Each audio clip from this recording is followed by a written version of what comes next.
আমাদের প্রিয় মাতৃভূমি বাংলাদেশ খুব সেন্সিটিভ অ্যান্ড ক্রুশাল একটা টাইম পার করছে।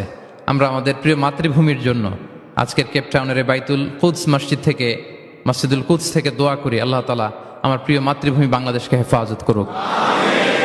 যেটাতে আমার দেশের কল্যাণ, যেটাতে আমার দশের কল্যাণ, আল্লাহ তাআলা সেই ফায়সালা করুক। আমরা সবাই এক দেহ এক প্রাণ। বিষ্ণুই বলেন, মাসালুল মুমিনিনা ফি তাওয়াদ্দিহিম ওয়া তারাহুমিহিম ওয়া তাআতুফিহিম মাসালুল জাসাদ। মুমিনদের ভালোবাসা সম্পর্ক, এটার দৃষ্টান্ত হচ্ছে, পারস্পরিক ভালোবাসা সম্পর্ক হচ্ছে কামাসালিল জাসাদ, এটা একটা দেহের মতো। আমরা সবাই মিলে এক দেহ। দেহের কোনো অঙ্গ যদি ইনজুর্ড হয়, সারা দেহ যেমনি কষ্ট পায়, বিশ্বের কোথাও আমার কোনো দিনী ভাই যদি কষ্ট পায়, আমাদের প্রত্যেকের হৃদয়ের রক্তক্ষরণ ঘটে। চিল্লায় বলেন ঠিক কিনা? আপনার পা কেটে গেছে, এখন আমরা কি এরকম ভাবি যে পা গেছে তো কি হয়েছে, পাই না, কষ্ট পাবে, সারা দেহ তো ওকে। ব্যাপারটা কেমন? দেখবেন পা কেটে গেলে রাতে ঘুম আসে না, ওইটার ব্যথায় জ্বর চলে আসে, এরকম আসে না নাই? এই জন্য বিষ্ণু ইসলাম বলেছেন, মাসালুল জাসাদ, একটা দেহ, দেহের এক অঙ্গ ইনজুর্ড হলে যেমনি সারা দেহ কষ্ট পায়, পুরো দেহটা রাত জেগে থাকে, জ্বর এসে যায়, তেমনি গোটা বিশ্বের কোনো প্রান্তে, কোনো জনপদে, কোনো এলাকায় কোনো মুসলিম ভাইয়ের যদি কষ্ট হয়, সেটা আমাদের হৃদয়ে যেয়ে লাগে। ঠিক কিনা বলেন? ফিলিস্তিনের ভাইরা যদি কাঁদে, আমাদের ভালো লাগে? কাশ্মীরের ভাইরা যখন গৃহহীন হয়, আমরা এটা সহ্য করতে পারি? মিয়ানমারে আমার মুসলিম ভাইরা যখন নির্যাতিত হয়, আমরা কি এটা মেনে নেই? কারণ এক দেহ এক প্রাণ। আওয়াজ করে বলুন, এক দেহ এক দেহ। আজহারী সাহেবের আগমন, প্রবাসীদের পক্ষ থেকে, কেপটাউনের পক্ষ থেকে নারায়ে তাকবীর, নারায়ে তাকবীর। আসসালামু আলাইকুম ওয়া রাহমাতুল্লাহি ওয়া বারাকাতুহু। নাহমাদুহু ওয়া নুসাল্লি আলা রাসূলিহিল কারীম। أما بعد فأعوذ بالله من الشيطان الرجيم. بسم الله الرحمن الرحيم. إنما المؤمنون إخوة فأصلحوا بين أخويكم واتقوا الله لعلكم ترحمون. صدق الله العظيم. رب اشرح لي صدري ويسر لي أمري واحلل عقدة من لساني يفقهوا قولي. تفسير القرآن মাহফিল বাস্তবায়ন কমিটি দক্ষিণ আফ্রিকার আয়োজনে, দক্ষিণ আফ্রিকার পর্যটন নগরী কেপটাউনের এই মসজিদুল কুদসে আজকের এই প্রোগ্রামে যারা উপস্থিত হয়েছেন, তাদের সবাইকে জানাচ্ছি আন্তরিক শুভেচ্ছা এবং মোবারকবাদ। আহলান ওয়া সাহলান ওয়া মারহাবান বিকুম ফি হাযা আল-লিকা আত-তাইয়্যিব আল-মুবারাক। আমরা শুরুতেই আল্লাহ রাব্বুল ইজ্জা ওয়াল জালালের দরবারে শুকরিয়া জ্ঞাপন করছি, যিনি আমাদেরকে এই পৃথিবীর বুকে জান্নাতের বাগান তথা আল্লাহর ঘর মসজিদে, এই মসজিদুল কুদসে এশার সালাতের পরে কিছু দিনই কথাবার্তা শুনবার জন্য একত্রিত হওয়ার সুযোগ করে দিয়েছেন। আমরা সবাই একসাথে আওয়াজ করে পড়ছি কালিমাতুশ শুকর, আলহামদুলিল্লাহ। সবাই পড়ুন, রব্বানা লাকাল হামদ হামদান কাসীরান তাইয়্যিবান মুবারাকান ফীহি ইয়া রাব্বি লাকাল হামদু কামা ইয়ানবাগি লিজালালি ওয়াজহিকা ওয়া আযীমি সুলতানিকা লাকাল হামদু বিল ঈমান লাকাল হামদু বিল ইসলাম লাকাল হামদু বিল কুরআন। আমরা আল্লাহ রাব্বুল ইজ্জা ওয়াল জালালের দরবারে শুকরিয়া জ্ঞাপনের পরপরই আজকে এই প্রোগ্রামকে যারা বাস্তবায়ন করেছেন, অর্গানাইজার, তাদেরকে আমি অন্তরের অন্তঃস্থল থেকে শুভেচ্ছা এবং মোবারকবাদ জানাতে চাই। And specially I would like to thank the Masjidul Quds authority for giving us a chance to organize such a beautiful event inside the mosque. May Allah reward them the best. আমরা সবাই বলি আমিন। আজকের প্রোগ্রামে উপস্থিত আছেন দক্ষিণ Africa প্রবাসী ব্যবসায়ী বৃন্দ, চাকরিজীবী বৃন্দ, কমিউনিটি লিডার্স, প্রেস, মিডিয়া, সাংবাদিক, ভলান্টিয়ার্স, আছেন আইম্মাতুল মাসাজিদ, মাদ্রাসার শিক্ষক মণ্ডলী এবং সেকেন্ড ফ্লোরে আমাদের বোনেরাও এসছেন এবং আমাদের কচিকাচা সোনামণিরা, ছাত্র ভাইয়েরা এবং ফরেনার যদি কেউ থেকে থাকেন, আমি সবাইকে অন্তরের অন্তঃস্থল থেকে শুভেচ্ছা এবং মোবারকবাদ জানিয়ে শুরু করছি। সম্মানিত সুধী, এই সফরটা আমার দক্ষিণ আফ্রিকাতে ব্যক্তিগত সফর ছিল। কোনো প্রোগ্রামে জয়েন করব এরকম কোনো প্ল্যান আমার ছিল না, কিন্তু তারপরে আল্লাহ তাআলার ফয়সালা জোহানেসবার্গে আমি একটি প্রোগ্রামে অংশগ্রহণের সুযোগ আমার হয়েছে এবং কেপ টাউনে আমার দ্বিতীয় প্রোগ্রামে আজকে আপনাদেরকে নিয়ে অংশগ্রহণের সুযোগ আমাদের হয়েছে, আলহামদুলিল্লাহ। এবং এই কেপ টাউনের এই প্রোগ্রামের মধ্য দিয়ে আমার সফর এখানে শেষ হবে। কেপ টাউন দিয়ে আমি আমার সফর শেষ করবো ইনশাআল্লাহ বিইذনিল্লাহ। খুব চমৎকার একটি শহর, খুব চমৎকার অসাধারণ একটি শহর, পাহাড়ে ঘেরা। আমি যতই দেখছি ততই মুগ্ধ হচ্ছি। বিশুদ্ধ নগরী, একেবারে ফ্রেশ এয়ার, মানে এনভায়রনমেন্টাল পলিউশন আমার চোখে পড়েনি। আজকে আবার একটা হেলিকপ্টার রাইড দিলাম, দিয়ে পুরো কেপ টাউনটা উপর থেকেও দেখলাম।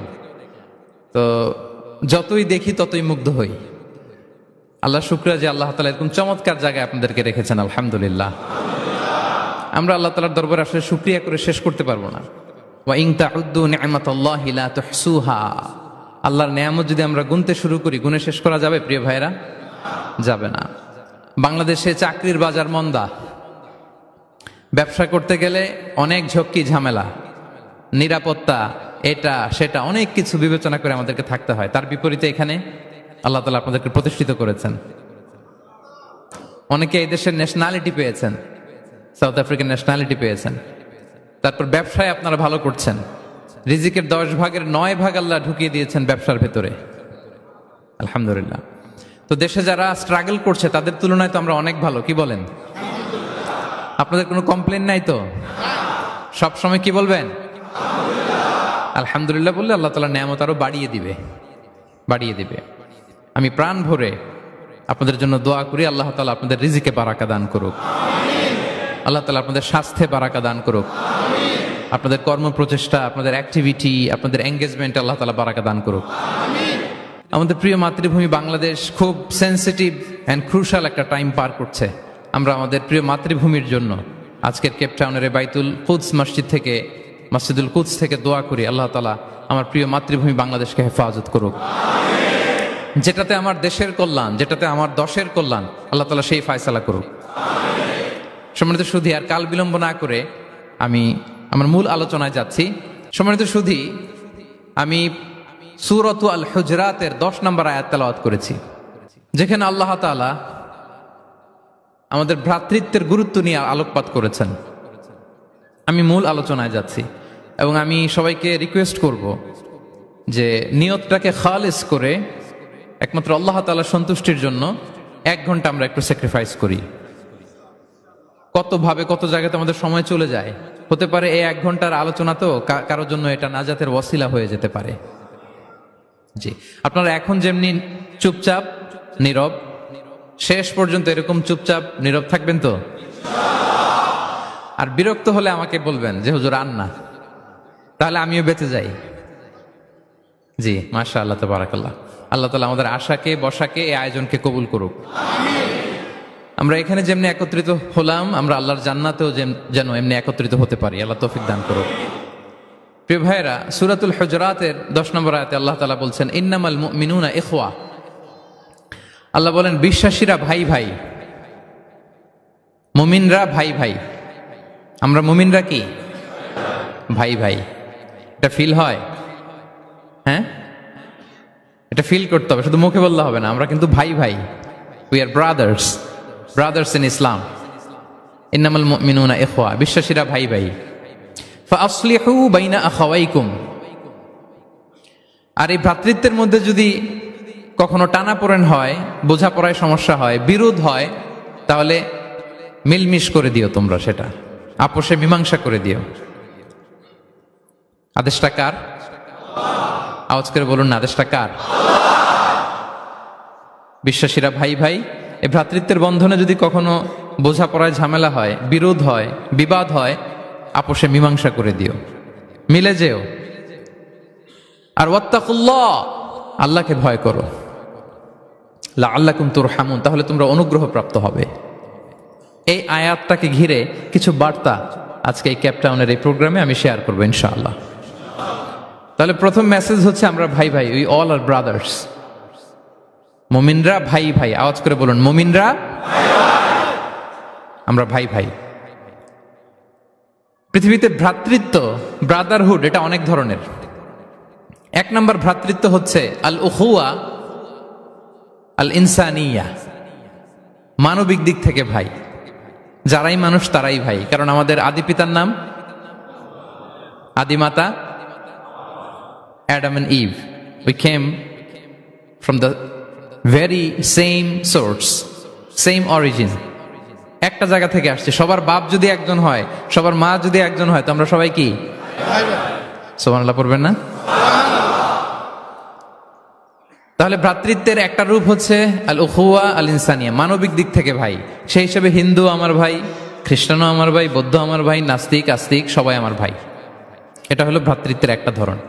ভ্রাতৃত্বের আরেকটা ধরন হচ্ছে আল উখুয়া আন নাসাবিয়া, বংশীয় ভাই, বংশের সম্পর্ক বা রক্তের সম্পর্ক। যেমন আমার চাচাতো ভাই, খালাতো ভাই, আরো ক্লোজে গেলে আমার আপন ভাই, মায়ের পেটের ভাই, এক রক্তের ভাই, ঠিক কিনা বলেন? এটা গেল 2 নাম্বার, এটা রক্তের সম্পর্ক। তাহলে একটা হচ্ছে মানবিক দিক থেকে সম্পর্ক ভাইয়ের, সবাই ভাই ভাই। আরেকটা হচ্ছে বংশীয় বা রক্তের সম্পর্ক, আমার সিবলিং, শাকিক, আমার আপন ভাই। 2টা গেল।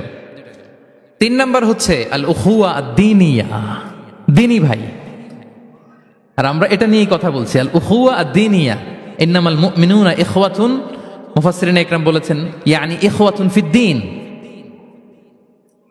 মুমিনরা ভাই ভাই হচ্ছে 3 নাম্বার সেন্সে, আমরা দ্বীনি ভাই। আমি আপনাদের কাউকে দেখি নাই, আমাকে হয়তো সোশ্যাল মিডিয়ায় দেখেছেন, কিন্তু সরাসরি হয়তো দেখেন নাই। কিন্তু এই যে আমাদের ভ্রাতৃত্ব, এটা দ্বীনি ভ্রাতৃত্ব, দ্বীনি ভাই। আমরা কি ভাই?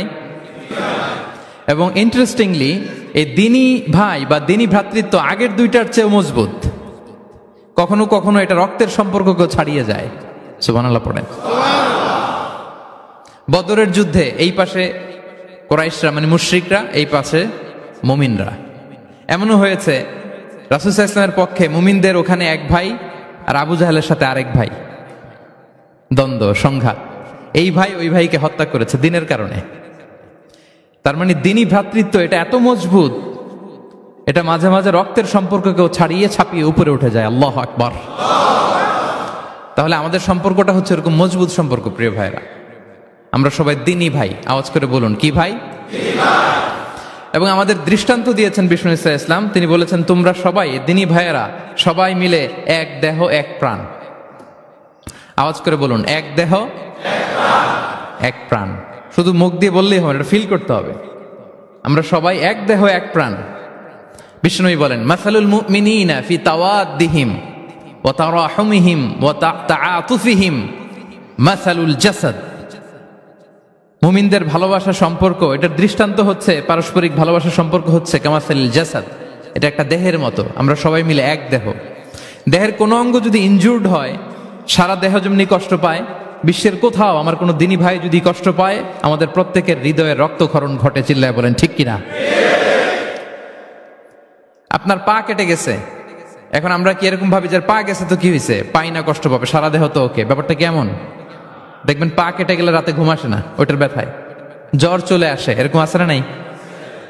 এই জন্য বিষ্ণু ইসলাম বলেছেন মাসালুল জাসাদ, একটা দেহ, দেহের এক অঙ্গ ইনজুর্ড হলে যেমনি সারা দেহ কষ্ট পায়, পুরো দেহটা রাত জেগে থাকে, জ্বর এসে যায়, তেমনি গোটা বিশ্বের কোনো প্রান্তে, কোনো জনপদে, কোনো এলাকায় কোনো মুসলিম ভাইয়ের যদি কষ্ট হয়, সেটা আমাদের হৃদয়ে যেয়ে লাগে। ঠিক কিনা বলেন? ফিলিস্তিনের ভাইয়েরা যদি কাঁদে, আমাদের ভালো লাগে? কাশ্মীরের ভাইরা যখন গৃহহীন হয়, আমরা এটা সহ্য করতে পারি? মিয়ানমারে আমার মুসলিম ভাইরা যখন নির্যাতিত হয়, আমরা কি এটা মেনে নেই? কারণ এক দেহ এক প্রাণ। আওয়াজ করে বলুন, এক দেহ এক দেহ। এটা মনে রাখতে হবে, আমরা এক দেহ এক প্রাণ। এবং বিষ্ণু ঈসা ইসলাম বলেছেন যে আমাদের সম্পর্কটা হচ্ছে রোহামা উবাইনাহুম। এবং বিষ্ণু ঈসা ইসলাম এটাকে এত গুরুত্ব দিয়েছেন, আমরা যদি কোরআনের দিকে তাকাই, আল্লাহ তাআলা বলেছেন আমাদের সম্পর্কটা হচ্ছে রোহামা উবাইনাহুম। রুহামা, একে অপরের প্রতি আমরা সফট হার্টেড, রহম দিল, একে অপরের প্রতি সফট হার্টেড। কোরআনের অন্য জায়গায় এসেছে বুনিয়ানুম মারসুস, সীসা ঢালা প্রাচীরের মতো আমাদের সম্পর্ক। সুবহানাল্লাহ পড়বেন না? কখনো কখনো হাদিসে এসেছে এক ভাই হচ্ছে আরেক ভাইয়ের মিরআতুল মুমিন, এক মুমিনের জন্য আরেক মুমিন হচ্ছে আয়না। আয়নার সামনে দাঁড়ালে দেখা যায় যে আমার এখানে একটা দাগ, তারপর আয়নার সামনে দাঁড়ালে আমাকে ঠিক করে নেওয়া যায়, গুছিয়ে নেওয়া যায়। তার মানে আমার সমস্যা, আমার ভুল, আমার খুঁত, আমার স্পট, এটা আয়না বলে দেয়। মুমিনরাও এরকম, এক ভাই আরেক ভাইকে সংশোধন করে দেয়। সুবহানাল্লাহ পড়েন।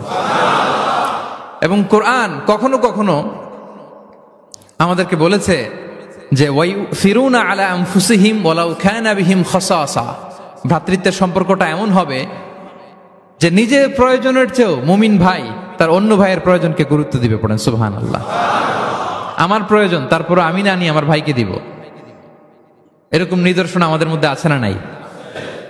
আপনারা ইয়ারমুকের যুদ্ধের নাম শুনেছেন, হিজরি 15 সালের কথা। বিষ্ণু ইসলামের ইন্তেকালের 4-5 বছর পরের ঘটনা। ওমরে ফারুক রাদিয়াল্লাহু তাআলা আনহু, উনি হচ্ছেন তখন আমাদের খলিফা, the second caliph of Islam, আমিরুল মুমিনিন, খলিফাতুল মুসলিমিন। তো ইয়ারমুকের যুদ্ধে আল্লাহ তাআলা আমাদেরকে বিজয় দান করেছিলেন। কিন্তু এমনি এমনি বিজয় আসে নাই, এমনি এমনি আসে নাই। একের পর এক সাহাবারা আহত হয়েছেন, নিহত হয়েছেন, মানে শহীদ হয়েছেন। এবং যুদ্ধের এক পর্যায়ে এমন হয়েছে, খাবারের অভাবে, পানির অভাবে সাহাবারা ছটফট করছিলেন। এক ফোঁটা পানি নাই, রুহু বেরোয় যায়, পানি পানি বলে চিৎকার করছেন। তৃষ্ণায় যখন কাতর, ওই সাহাবীর কাছে পানি নিয়ে আসা হলো, মশক দিয়ে পানি নিয়ে আসা হলো, সামান্য কিছু পানি যে নেন। তো উনি যখন পানি খাবেন, দেখতে পেলেন যে পাশে আরেক ভাই চিৎকার করে পানি পানি, এক ফোঁটা পানি দাও, চিৎকার করছে। ওই সাহাবী বলতেছেন আমার দরকার নেই, আমার ভাইকে নিয়ে আগে দাও, আমি পরে খাবো। আল্লাহ। ওই দ্বিতীয় সাহাবীর কাছে যাওয়া হলো এই মশক নিয়ে, যে আপনি একটু পানি খেয়ে তার হৃদয়টাকে শান্ত করেন, ঠান্ডা করেন। তিনি যখন পানি মুখে নিতে যাবেন, পাশে আরেক ভাই চিৎকার করছে পানি পানি, এক ফোঁটা পানি দাও। ওই সাহাবী বললেন আমাকে না, আমার ভাইকে দাও, আমার আগে আমার ভাইকে দাও। ওই সাহাবার কাছে নিয়ে যাওয়া হলো যে আপনি আগে খান। ওই সাহাবীর কাছে পানির মশক নিয়ে যেতে যেতেই উনি শহীদ হয়ে গেলেন। আবার মশক নিয়ে দ্বিতীয় সাহাবীর কাছে আসতে না আসতে দ্বিতীয় সাহাবীও শহীদ হয়ে গেলেন। প্রথম যিনি চিৎকার করছিলেন তার কাছে আবার মশক নিয়ে যেতে না যেতে তিনিও শহীদ হয়ে গেলেন। সুবহানাল্লাহ পড়বেন না? ওয়ায়ুসিরুনা আলা আনফুসিহিম ওয়ালাউ কানা বিহিম খাসাসা, নিজেদের প্রয়োজন থাকা সত্ত্বেও মুমিনরা তার অন্য ভাইয়ের প্রয়োজনকে প্রাধান্য দেয়। আল্লাহু আকবার। এই হচ্ছে আমাদের ভ্রাতৃত্বের দৃষ্টান্ত। তাহলে প্রথম মেসেজ হচ্ছে মুমিনরা ভাই ভাই, মুমিনরা। আর আমাদের দৃষ্টান্ত হচ্ছে এক দেহ এক প্রাণ, আওয়াজ করে এক দেহ এক প্রাণ। আর আমরা যদি কখনো বিবাদে জড়াই, আমরা এটাকে সংশোধন করে দেব, আপোষে মিলমিশ করে দেব। কি বলেন? নাকি আরো লাগাই দিবেন? ঝগড়া লাগছে আর একটু লাগাই দিই? হ্যাঁ, আচ্ছা বলেন তো, আগুন লাগলে আপনারা কি দিয়ে নিভান? ওইখানে যদি কেউ তেল ঢেলে দেয়, এই কাজ করবেন? মিলিয়ে দিব আমরা, পারা যাবে তো? প্রিয় ভাইয়েরা, ইউনিটির কোনো বিকল্প নাই, সংঘবদ্ধ থাকার বিকল্প নাই, সুসম্পর্কের কোনো বিকল্প নাই। আজকে যদি আপনি সমাজের দিকে তাকান, দেখবেন আমাদের সম্পর্কগুলো নষ্ট হয়ে যাচ্ছে পারস্পরিক। বাবার সাথে ছেলের সম্পর্ক ভালো না, বৌমার সাথে শাশুড়ির সম্পর্ক ভালো না, ভাইয়ের সাথে ভাইয়ের সম্পর্ক ভালো না, মামাকে দেখলে ভাগিনা সালাম দেয় না, আছে না নাই? চাচার সাথে ভাতিজার সম্পর্ক ভালো না, স্ত্রীর সাথে স্বামীর সম্পর্ক ভালো না। কত রিপোর্ট যে আমাদের কাছে আসে। নেতার সাথে কর্মীর সম্পর্ক ভালো না, এরকম আছে না নাই? তাহলে আমাদের মধ্যে সম্পর্কের টানা পড়েন, গ্যাপ, এটা আছে না নাই বলেন? এই সম্পর্কের টানা পড়েনের জন্য আমরাই দায়ী। এর কারণ হচ্ছে আমরা সম্পর্কগুলোর যত্ন নেই না। আপনি যদি একটা গাছ লাগান, লাগিয়ে যদি রেখে দেন, এটা বাঁচবে? এটা কি করতে হয়? পরিচর্যা করতে হয়, যত্ন নিতে হয়, সার দিতে হয়, পানি দিতে হয়, নিড়ানি দিতে হয়, আগাছা পরিষ্কার করতে হয়। তার মানে গাছ লাগালে এটার যত্ন নিতে হয়। কথা বুঝতে পেরেছেন? আমাদের যে সন্তান, ওদেরকে যদি আপনি এমনি ছেড়ে দিয়ে রাখেন, মানুষ হবে না, তাদের যত্ন নিতে হয়, ফলে মানুষের মতো মানুষ হয়, ঠিক কিনা বলেন? তো আমরা সব কিছু টেক কেয়ার করি, যত্ন নেই, কিন্তু আমাদের সম্পর্কগুলোর যত্ন নেই না। এজন্য পারস্পরিক সম্পর্কগুলোর যত্ন নিতে হবে আমার ক্যাপটাউনের ভাইয়েরা, যাতে সম্পর্কগুলো নষ্ট না হয়। কি বলেন? যত্ন নিবেন। হ্যাঁ। এখন আজকে আমি এই ড্যামেজ রিলেশনশিপ কিভাবে জোড়া লাগাবেন, সম্পর্কের কিভাবে এটা ফিক্স করবেন, সম্পর্ককে কিভাবে টিকিয়ে রাখবেন, যত্ন নিবেন, এটার কিছু ইসলামিক ফর্মুলা আপনাদের সাথে শেয়ার করবেন ইনশাআল্লাহ। সবাই বলুন ইনশাআল্লাহ।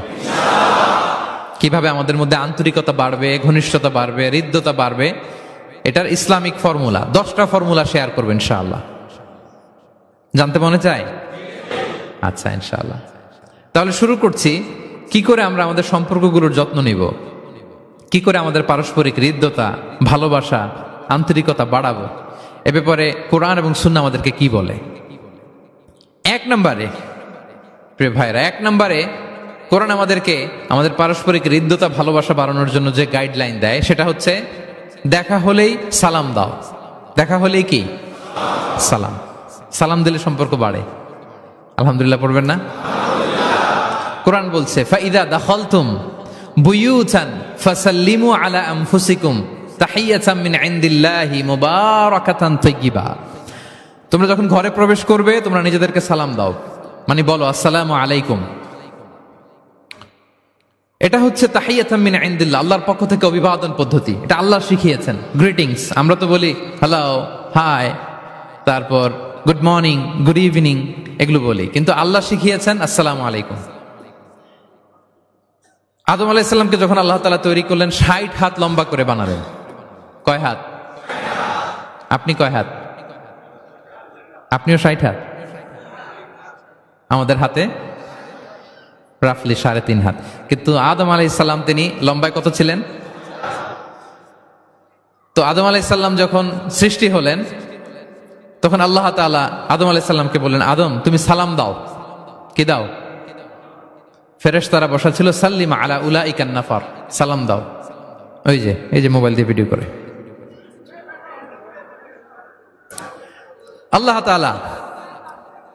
তাআলা আদম আলাইহিস সালামকে বললেন সালাম দাও। আওয়াজ করে বলুন, কি দাও? হে আদম তুমি বলো আসসালামু আলাইকুম। আদম আলাইহিস সালাম বললেন আসসালামু আলাইকুম। তা আল্লাহ বললেন এটা তোমার এবং তোমার পরবর্তী পৃথিবীতে যারা আসবে তোমাদের অভিবাদন পদ্ধতি, গ্রিটিং, স্যালুটেশনস দেয়ার সিস্টেম। কেন বললেন? কারণ শয়তান অহংকারের কারণে বিতাড়িত হয়েছে। আল্লাহ চান যে আদম আলাইহিস সালাম যেন বিতাড়িত না হন। বিষ্ণু বলেন আল বাদিউ বিস সালামি বারিউম মিনাল কিবর, যে আগে আগে সালাম দেয় তার হৃদয় থেকে অহংকার টেনে ফেলে দেয় কে? আগে সালাম দিবেন, আপনার হৃদয় অহংকার মুক্ত হয়ে যাবে। তা আল্লাহ তাআলা চাইলেন ইবলিস যেই ভুল করেছে আদম যেন সেটা না করে, আদমের হৃদয় যেন আগে থেকে অহংকার মুক্ত থাকে। তাই সৃষ্টির পরে আল্লাহ তাআলা আদম আলাইহিস সালামকে বললেন, আদম তুমি সালাম দাও, পড়েন আল্লাহু আকবার। তাহলে পারস্পরিক ভালোবাসা, হৃদ্যতা বাড়ানোর 1 নম্বর পদ্ধতি হচ্ছে সালাম। 1 নম্বর পদ্ধতি কি? আগে দিবেন না পরে? অনেকে বসে থাকে যে আমার আগে দেখ। আগে দিবেন না পরে? বাসায় যে এখন আসতে হয়ে গেছে সাউন্ড। হ্যাঁ আচ্ছা, ভাবিরাও উপরে আছে। দুই পক্ষে আমার ব্যালেন্স করে বলতে হবে। ভাবিরা ট্রাই করবেন, ভাবিরা যেন আগে দিতে পারেন, আর ভাইরা আপনারাও ট্রাই করবেন, আপনারা যেন আগে দিতে পারেন। সালাম নিয়ে আমরা কম্পিটিশন করব, কে কার আগে দিতে পারে, ঠিক কিনা? আমি আপনাদেরকে আবারও সালাম দিচ্ছি, আসসালামু আলাইকুম ওয়া রাহমাতুল্লাহ। তাহিয়াতাম মিন ইনদিল্লাহি মুবারাকাতান তাইয়্যিবা, আল্লাহর পক্ষ থেকে অভিবাদন, মুবারাকা বরকতময়, তাইয়্যিবা এটা পবিত্র বাণী, শান্তির বাণী। অনেকে বলে হুজুর ঘরে শান্তি নাই। ঘরে তো শান্তির বাণী তো আপনি ঢুকানি না, ঘরে আসবে কোত্থেকে? শান্তির পায়গাম তো ঢুকাতে হবে, আর শান্তির পায়গামের নাম হচ্ছে সালাম। শান্তির পায়গামের নাম কি? তাহলে ঘরে সালামের চর্চা। আপনি ভাবিকে দিবেন, ভাবি আপনাকে দিবে। আপনি বাচ্চাকে দিবেন, বাচ্চা আপনাকে দিবে। সবাই সবাইকে আগে দেওয়ার চেষ্টা করবো, নাকি বসে থাকবেন? পারবেন? ঠিক আছে। তাহলে পারস্পরিক সম্প্রীতি, হৃদ্যতা, ভালোবাসা বাড়ানোর 1 নম্বর ফর্মুলা হচ্ছে সালাম। 1 নম্বর ফর্মুলা। আমি কিন্তু জিজ্ঞেস করবো আবার শেষে, এজন্য কান দুটো খরগোশের কানের মতো খাড়া করে আমার দিকে তাকিয়ে থাকুন, 1 to 1, brain to brain. Mobile নাই, ভিডিও নাই, ক্যামেরা নাই, শুধু এভাবে চাতক পাখির মতো তাকিয়ে থাকেন, দেখবেন যে সিনা বা সিনা এলেম আসছে এভাবে হৃদয় থেকে হৃদয়ে, নাকি মোবাইল থেকে মোবাইলে? এখন তো মোবাইল থেকে মোবাইলে। এলম এসেছে সিনা থেকে সিনা, 1 to 1, ব্রেন টু ব্রেন। তাহলে হৃদ্যতা, সম্পর্ক, ভালোবাসা এটা বাড়ানোর 1 নাম্বার ইসলামী ফর্মুলা কি? এবং বিষ্ণু ইসলাম বলেছেন এই সালাম যদি দাও তাহলে তোমাদের পারস্পরিক ভালোবাসা বাড়বে। তিনি বললেন, আওয়ালা আদুল্লুকুম আলা শাইইন ইযা ফাআলতুমুহু তাহাব্বাবতুম। হে সাহাবীরা, আমি কি তোমাদেরকে একটা টিপস শিখাই দিব না, যেটা করলে তোমাদের মধ্যে ভালোবাসা বাড়বে? সাহাবারা বললেন, অবশ্যই শিখাবেন। বিষ্ণু ইসলাম বললেন, আফশুস সালামা বাইনাকুম। যদি চাও নিজেদের ভালোবাসা বাড়ুক তো বেশি বেশি সালাম দাও। সরাসরি বিষ্ণু ইসলাম এটাই বলেছেন, নিজেদের মধ্যে ভালোবাসা বাড়াতে চাইলে কি দিবা? সালাম দিবা। তাহলে 1 নম্বর ফর্মুলা আমরা জেনে গেলাম, আমাদের হৃদ্যতা, ভালোবাসা এটা বাড়াতে চাইলে আমরা সালাম দিব। অনেক দিন ধরে কথা বলেন না, ভুল করছেন আপনি, সালাম দিবেন, আপনি শুরু করবেন। অনেকে বলে আমি করব কেন, ভুল তো সে করছে, দোষ তো ওর, আমি কথা কমু কেন? এরকম অভিমান আছে না? এই অভিমান আর গো ধরে বসে থাকবেন? আর আওয়াজ করে বলেন, থাকবেন? বরং কি করবেন? তাহলে গেল ভালোবাসা, হৃদ্যতা, সম্পর্ক ভালো করার প্রথম পদ্ধতি হচ্ছে সালাম। আমরা সালাম দিব পরস্পরকে। গেল 2 নাম্বার টিপস বা ফর্মুলা হচ্ছে স্মাইলিং ফেসে থাকা, মানে মুচকি হাসির একটা ভাবে থাকা সব সময়। এটা সুন্নাহ। মুচকি হাসি। কি হাসি? প্রিয় ভাইরা খেয়াল রাখবেন, হাসি এটা কিন্তু ইতিবাচক ভাবে সংক্রামক, মানে এটা ছড়ায়। আমি হেসে হেসে কথা বললে শ্রোতাও একটু হাসি খুশি ভাব, আমি গোমরামুখ, আপনারাও গোমরামুখ, এরকম হয় না? এবং দেখবেন যে সব সময় একটু স্মাইলিং ফেসে থাকে তাকে সবাই পছন্দ করে। কথা বলেন ঠিক কিনা?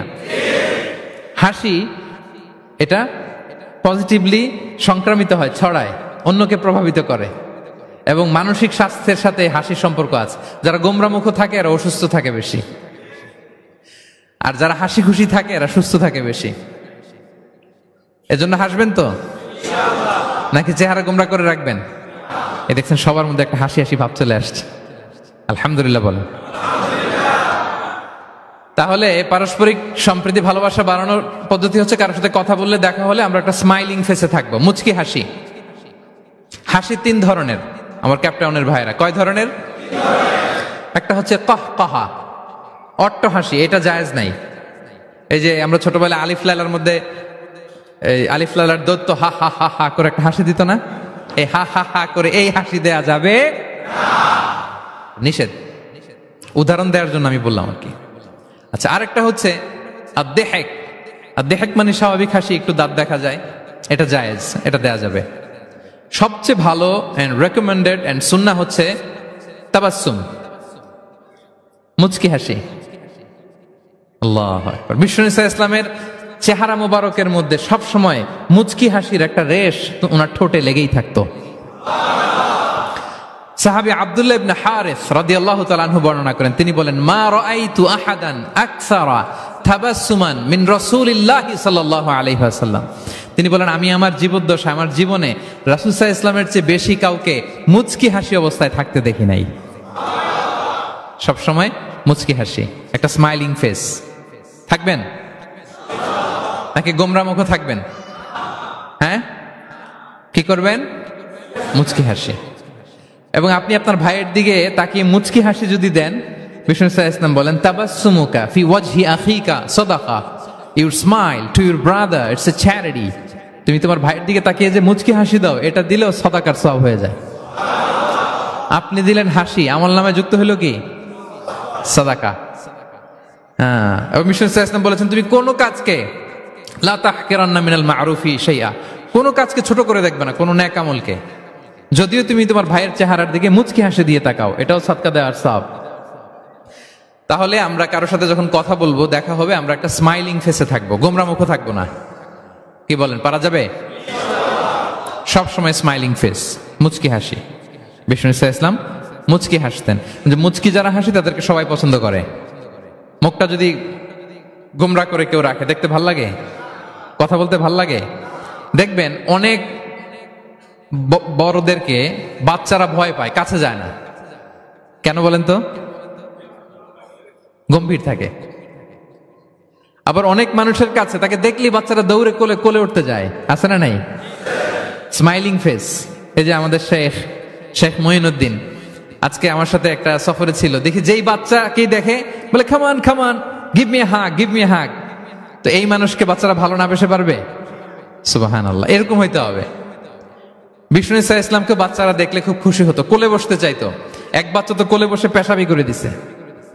সুবহানাল্লাহ পড়বেন না? বিষ্ণু ইসা ইসলাম নাতনিদেরকে কোলে নিয়ে নফল নামাজ পড়তেন।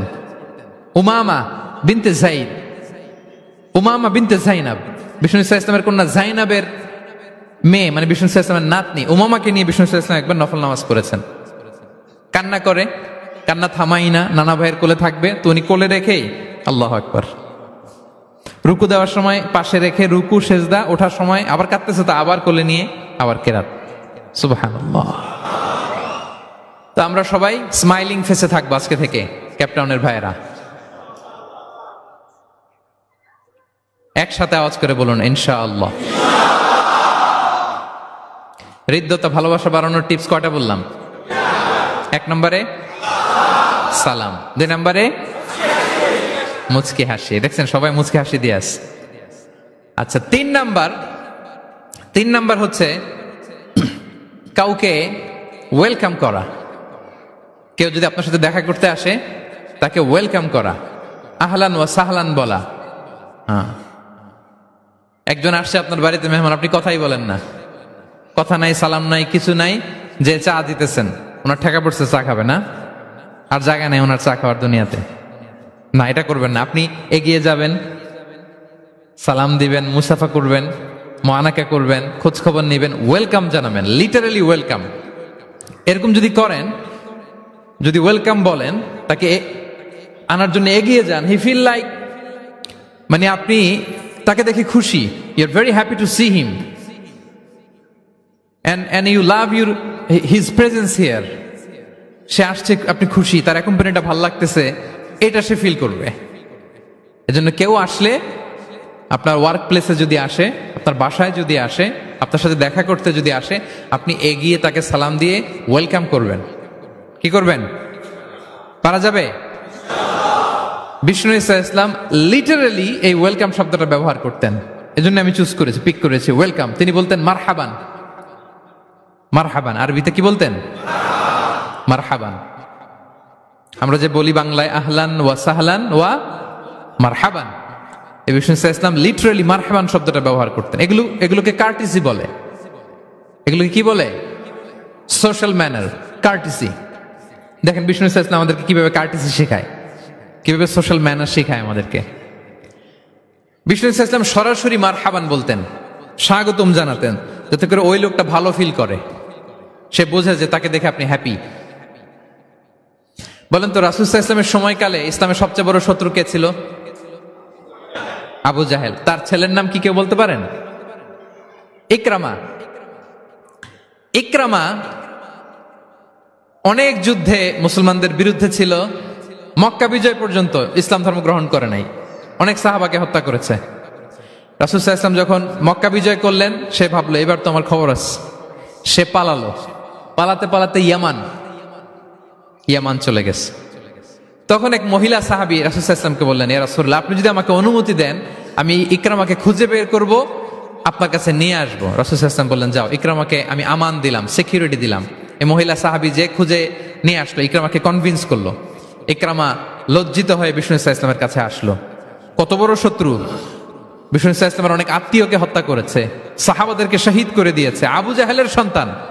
তো সে যখন লজ্জিত হয়ে উঠে চড়ে বিষ্ণু সাল্লাল্লাহু আলাইহি ওয়াসাল্লামের কাছে আসলো, বিষ্ণু সাল্লাল্লাহু আলাইহি ওয়াসাল্লাম তাকে দেখে প্রথম যে কথাটা বললেন সেটা হচ্ছে মারহাবান বির-রাকিবিল মুহাজির। মারহাবান বির-রাকিবিল মুহাজির মানে welcome to the riding migrant. সুবহানাল্লাহ। মানে হে ঘোর সাওয়ার মাইগ্রেন্ট, হিজরতকারী ইকরামা, তোমাকে ইসলামে সুস্বাগতম। লিটারালি এই শব্দটা ব্যবহার করেছেন, মারহাবান। তাহলে বলেন তো সে আশ্বস্ত হয়েছে না? শত্রু যদি আমান দেয়, এই দেশে ওই দেশ যুদ্ধ, ওই দেশ যদি বলে তোমার আমি মারবো না, আসো আমার এলাকায়, আমি যদি ঢুকি আমার একটা ভয় থাকবে না? বিদ্রোহ তো করতে পারে, কি বলেন? বিষ্ণু ইসলাম দেখা মাত্রই বললেন মারহাবান বির রাকিবিল মুহাজির, welcome to the riding migrant. সুবহানাল্লাহ। ওইখানে দাঁড়িয়ে ইকরামা পড়ল আশহাদু আল্লা ইলাহা ইল্লাল্লাহ ওয়া আশহাদু আন্না মুহাম্মাদুর রাসূলুল্লাহ। শাহাদা পড়ে মুসলমান হয়ে গেল। তাহলে কারোর সাথে দেখা হলে তাকে ওয়েলকাম করতে হবে। আপনার মনে হতে পারে বিশেষ কারণে তাকে মারহাবান বলছে, এমনি হয়তো বিষ্ণু ইসলাম বলতো না ঘরে বাইরে, না, ইভেন ঘরে কাছের মানুষদেরকেও তিনি মারহাবা বলতেন। ইভেন ওনার মেয়ে ফাতেমা রাদিয়াল্লাহু তাআলা আনহা, নিজের মেয়ে, এর মারহাবা বলা দরকার আছে? এই ফাতেমা আসলে বলতো মারহাবা। সুবহানাল্লাহ নাই? আম্মা জান আয়েশা রাদিয়াল্লাহু তাআলা আনহা বর্ণনা করেন যে একবার আমাদের বাসায় ফাতেমা আসলো, নবীর মেয়ে, আর ফাতেমার হাঁটাটা ছিল নবীর হাঁটার মতো। আমি হাদিস বলে আবার বাংলা বেশি বললে সময় লেগে যাবে। ফাতেমার হাঁটা ছিল নবীর হাঁটার মতো। ফাতেমা যখন আসলো, ফাতেমাকে দেখেই বিষ্ণু ইসলাম বললেন মারহাবান বিবনাতি, মারহাবান বিবনাতি, ওয়েলকাম টু মাই ডটার। হে আমার কন্যা ফাতেমা, তোমাকে ওয়েলকাম। আপনি আপনার মেয়েকে দেখে বলছেন কখনো? আপনার ছেলেকে বলেন, আপনার ওয়াইফকে বলেন মারহাবান, ওয়েলকাম, স্বাগতম? এমন হয় না যে আপনি রয়ে গেছেন কেপটাউনে, ভাবি বেড়াতে গেছে দেশে 2 মাসের জন্য, এরপর ভাবি আসলো, আপনি এয়ারপোর্টে ফুল নিয়ে দাঁড়িয়ে রইলেন, দেখা মাত্র কি বলবেন? Welcome to Cape Town. কি পারবেন না? ভাবিরা কিন্তু উপরতলায় বড্ড খুশি হয়ে যাচ্ছে, বলবেন। আবার ভাবিরাও অনেকদিন পরে আপনার হাজবেন্ডকে যখন পাবেন, আসবে, বলবেন ওয়েলকাম, তোমাকে সুস্বাগতম। পারা যাবে? রাসূল সাল্লাল্লাহু আলাইহি ওয়াসাল্লামের চাচাতো বোন নাম উম্মে হানি, আবু তালেবের কন্যা। বিদায় মক্কা বিজয়ের সময় রাসূল সাল্লাল্লাহু আলাইহি ওয়াসাল্লাম মক্কায় গোসল করতেছিলেন এক বাসায়। ফাতেমা রাদিয়াল্লাহু তাআলা আনহা একটা পর্দা টেনে দিলেন, উনি পানি ঢালতেছেন, গোসল করেন। হঠাৎ কে যেন ঘরে ঢুকলো। বিষ্ণু সাল্লাল্লাহু আলাইহি ওয়াসাল্লাম বললেন কে? ওনার কাজিন চাচাতো বোন উম্মে হানি বললেন আমি উম্মে হানি। বিষ্ণু সাল্লাল্লাহু আলাইহি ওয়াসাল্লাম পর্দার এপাশ থেকে গোসল করতেছে, উনি বলতেছেন মারহাবান বি উম্মে হানি, welcome, welcome Umme Hani to my house. আল্লাহু আকবার। এবং ফরেন যত ডেলিগেশন আসতো, বিদেশি প্রতিনিধি, তাদের প্রত্যেককে বিষ্ণু সাল্লাল্লাহু আলাইহি ওয়াসাল্লাম বলতেন মারহাবান বিল কওম ও মারহাবান বিল ওয়াফদি গায়রা খাজায়া ওয়ালা নাদামা। যত ডেলিগেশন আসতো এদেরকে বলতেন welcome, welcome to Medina city, আসেন, ওয়েলকাম। তাহলে প্রিয় ভাইরা, আমাদের পারস্পরিক সম্পর্ক, হৃদ্যতা, ভালোবাসা বাড়ানোর 3 নম্বর ফর্মুলা হচ্ছে কেউ আমার বাসায় আসলে, কেউ আমার অফিসে আসলে, কেউ আমার সাথে দেখা করতে আসলে আমি তাকে ওয়েলকাম করব। কি করব? মনে থাকবে তো? কয়টা গেল? 1 নাম্বার কি ছিল?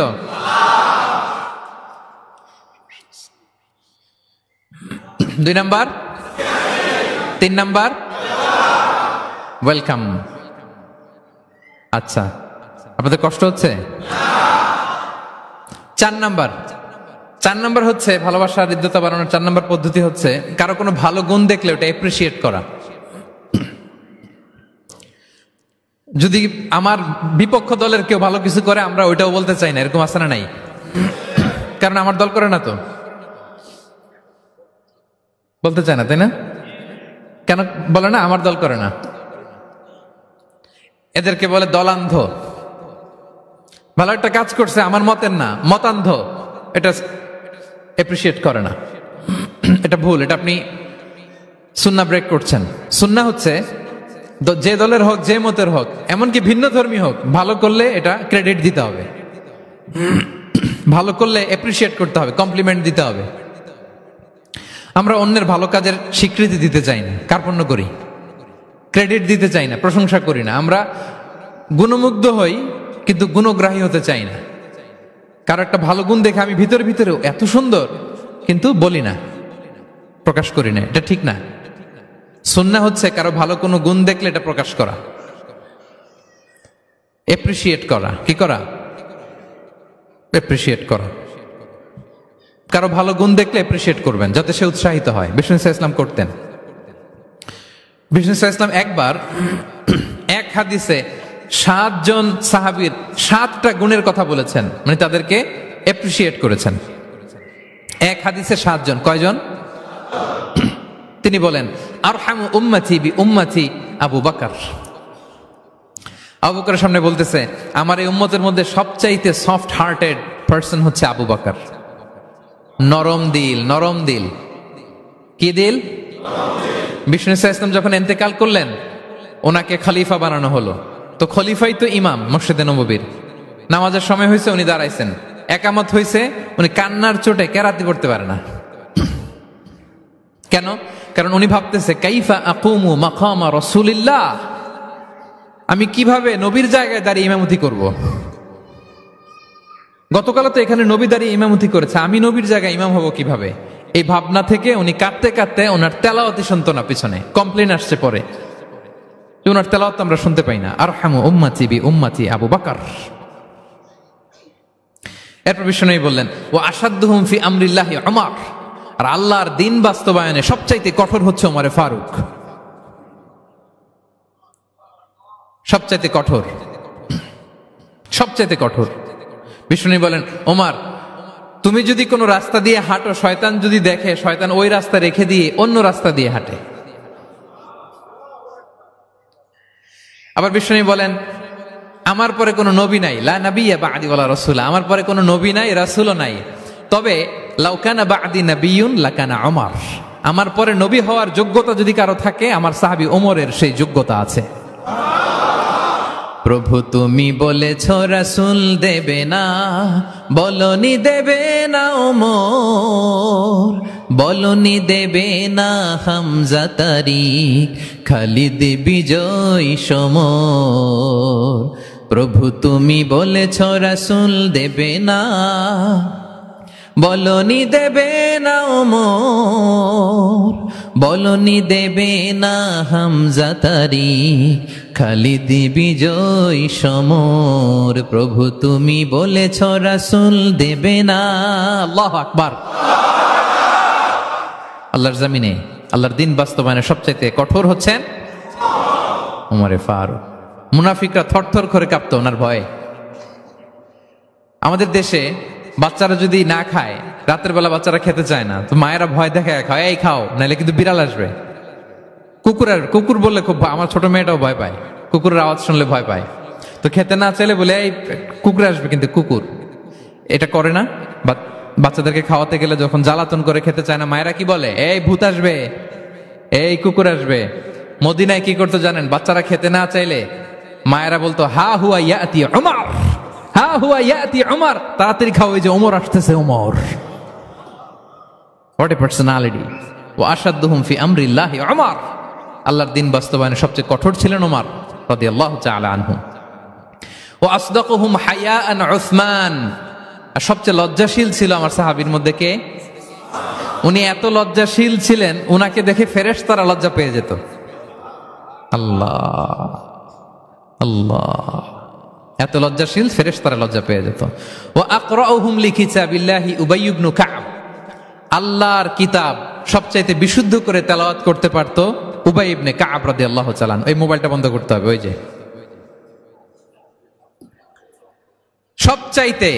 সবচাইতে চমৎকার করে কোরআন তেলাওয়াত করতে পারতো বিশুদ্ধভাবে, কারীদের মতো করে কে? উবাই ইবনে কাব। ও আফরাদুহুম যায়েদ ইবনে সাবিত, ফারায়েজের বিধিবিধান, মানে বাবা মারা গেলে সন্তান যে ওয়ারিস হয়, দ্য ল অফ ইনহেরিটেন্স, এটার ব্যাপারে এক্সপার্ট সাহাবী হচ্ছে যায়েদ ইবনে সাবিত রাদিয়াল্লাহু তাআলা আনহু। ওয়া আ'লামুহুম বিল হালালি ওয়াল হারামি মুআয ইবনে জাবাল, আর আমার সাহাবাদের মধ্যে হালাল হারামে স্পেশালিস্ট হচ্ছে মুআয ইবনে জাবাল। ওয়া ইন্না লিকুল্লি উম্মাতিন আমিন ওয়া আমিনু হাযিহিল উম্মতি আবু উবাইদা ইবনুল জাররাহ, সব উম্মতের মধ্যে একজন বিশ্বস্ত গার্ডিয়ান থাকে, আমার উম্মতের মধ্যে বিশ্বস্ত গার্ডিয়ান সাহাবীর নাম হচ্ছে আবু উবাইদা ইবনে জাররাহ। সুবহানাল্লাহ পড়ে। আচ্ছা, ওই সাহাবীদের সামনে দাঁড়িয়ে বিশ্বনবী যখন এই অ্যাপ্রিসিয়েশন দিচ্ছে, বলেন তো সাহাবীদের কেমন লাগতেছে? কেমন লাগতেছে? আল্লাহ, অ্যাপ্রিসিয়েশন দিচ্ছে তো এলাকার মেয়র, তাই না? এমপি, প্রেসিডেন্ট, খোদ বিশ্বনবী, খোদ। দেখেন, উনি চাইলে না বললেও পারতেন, তাদেরকে ইন্সপায়ার করার জন্য তাশজিআন তাদের প্রশংসা করেছেন, অ্যাপ্রিসিয়েশন। দেখতেছে যে আবু বকর খুব নরম দিল, তিনি বললেন। দেখতেছেন যে ইসলাম প্রচারে ওমর খুব শক্ত মজবুত, তাকে অ্যাপ্রিসিয়েট করলেন, ক্রেডিটটা তাকে দিলেন। তাহলে বিশ্বনবী ক্রেডিট দিতে কখনো কার্পণ্যতা করতেন? গুণগ্রাহী ছিলেন। কিন্তু আমরা ভালো কিছু দেখলে এটা যে ভালো এতটুকু বলতে চাই না। এরকম করবেন আর না, এরকম করবেন না। সাহাবীদের মধ্যে সবচেয়ে সুরেলা গলার সাহাবী ছিলেন আবু মুসা আল-আশআরী রাদিয়াল্লাহু তাআলা আনহু। একদিন তিনি আবু মুসাকে বলেন, আবু মুসা, তুমি যে রাতে তেলাওয়াত করো আমি কিন্তু শুনি। ইয়া রাসূলুল্লাহ, আপনি কি করে শুনেন? আমার বাড়ি কই, আপনি থাকেন কই? বলতেছে, গত রাতে তুমি সূরা কাহাফ তেলাওয়াত করছো না? বলছে, জি করছি তো। আপনি কিভাবে শুনলেন?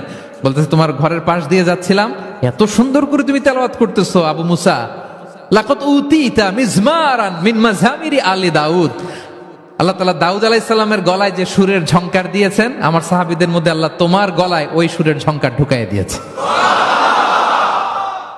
বলেন, বিশ্বনবীর কাছ থেকে যখন উনি এটা শুনছেন ওনার কেমন লাগছিল? হ্যাঁ, how does he feel that time? মানে ফিলিংসটা কেমন লাগছে? হ্যাঁ, আমাদেরকে তো একজন বড় কেউ প্রশংসা করলে আমরা কত খুশি হয়ে যাই। বিশ্বনবী স্বয়ং প্রশংসা করেছেন, সুবহানাল্লাহ। দেখেন প্রিয় ভাইরা, বিশ্বনবী সাল্লাল্লাহু আলাইহি ওয়াসাল্লাম শুধু মুমিনদেরকে, মুসলিমদেরকে যদি এটা করতেন তাহলে একটা কথা ছিল, পানি পানি থাক, 1 ঘন্টার জন্য একটু কষ্ট করতে হবে। আমি পানি না খেয়ে কথা বলতেছি না, একটু কষ্ট করেন। এই পানি, এই চানাচুর, বিস্কিট দেওয়া শুরু করলে আলোচনার ফ্লো নষ্ট হয়ে যায়। পানিটা থাক, একটু পরে আমরা পানি খাবো ইনশাল্লাহ। আমার দিকে তাকান, আমার দিকে তাকান। ওই যে আরেকজন দায়িত্ব পালন করতেছে মোবাইল নিয়ে, আমার দিকে তাকান। আমরা তো আমার দলের বাইরে কেউ ভালো কিছু করলে বলি না। বিষ্ণু ইসলাম ইহুদির প্রশংসা করেছেন। আপনি আছেন কই মিয়া? ইহুদি।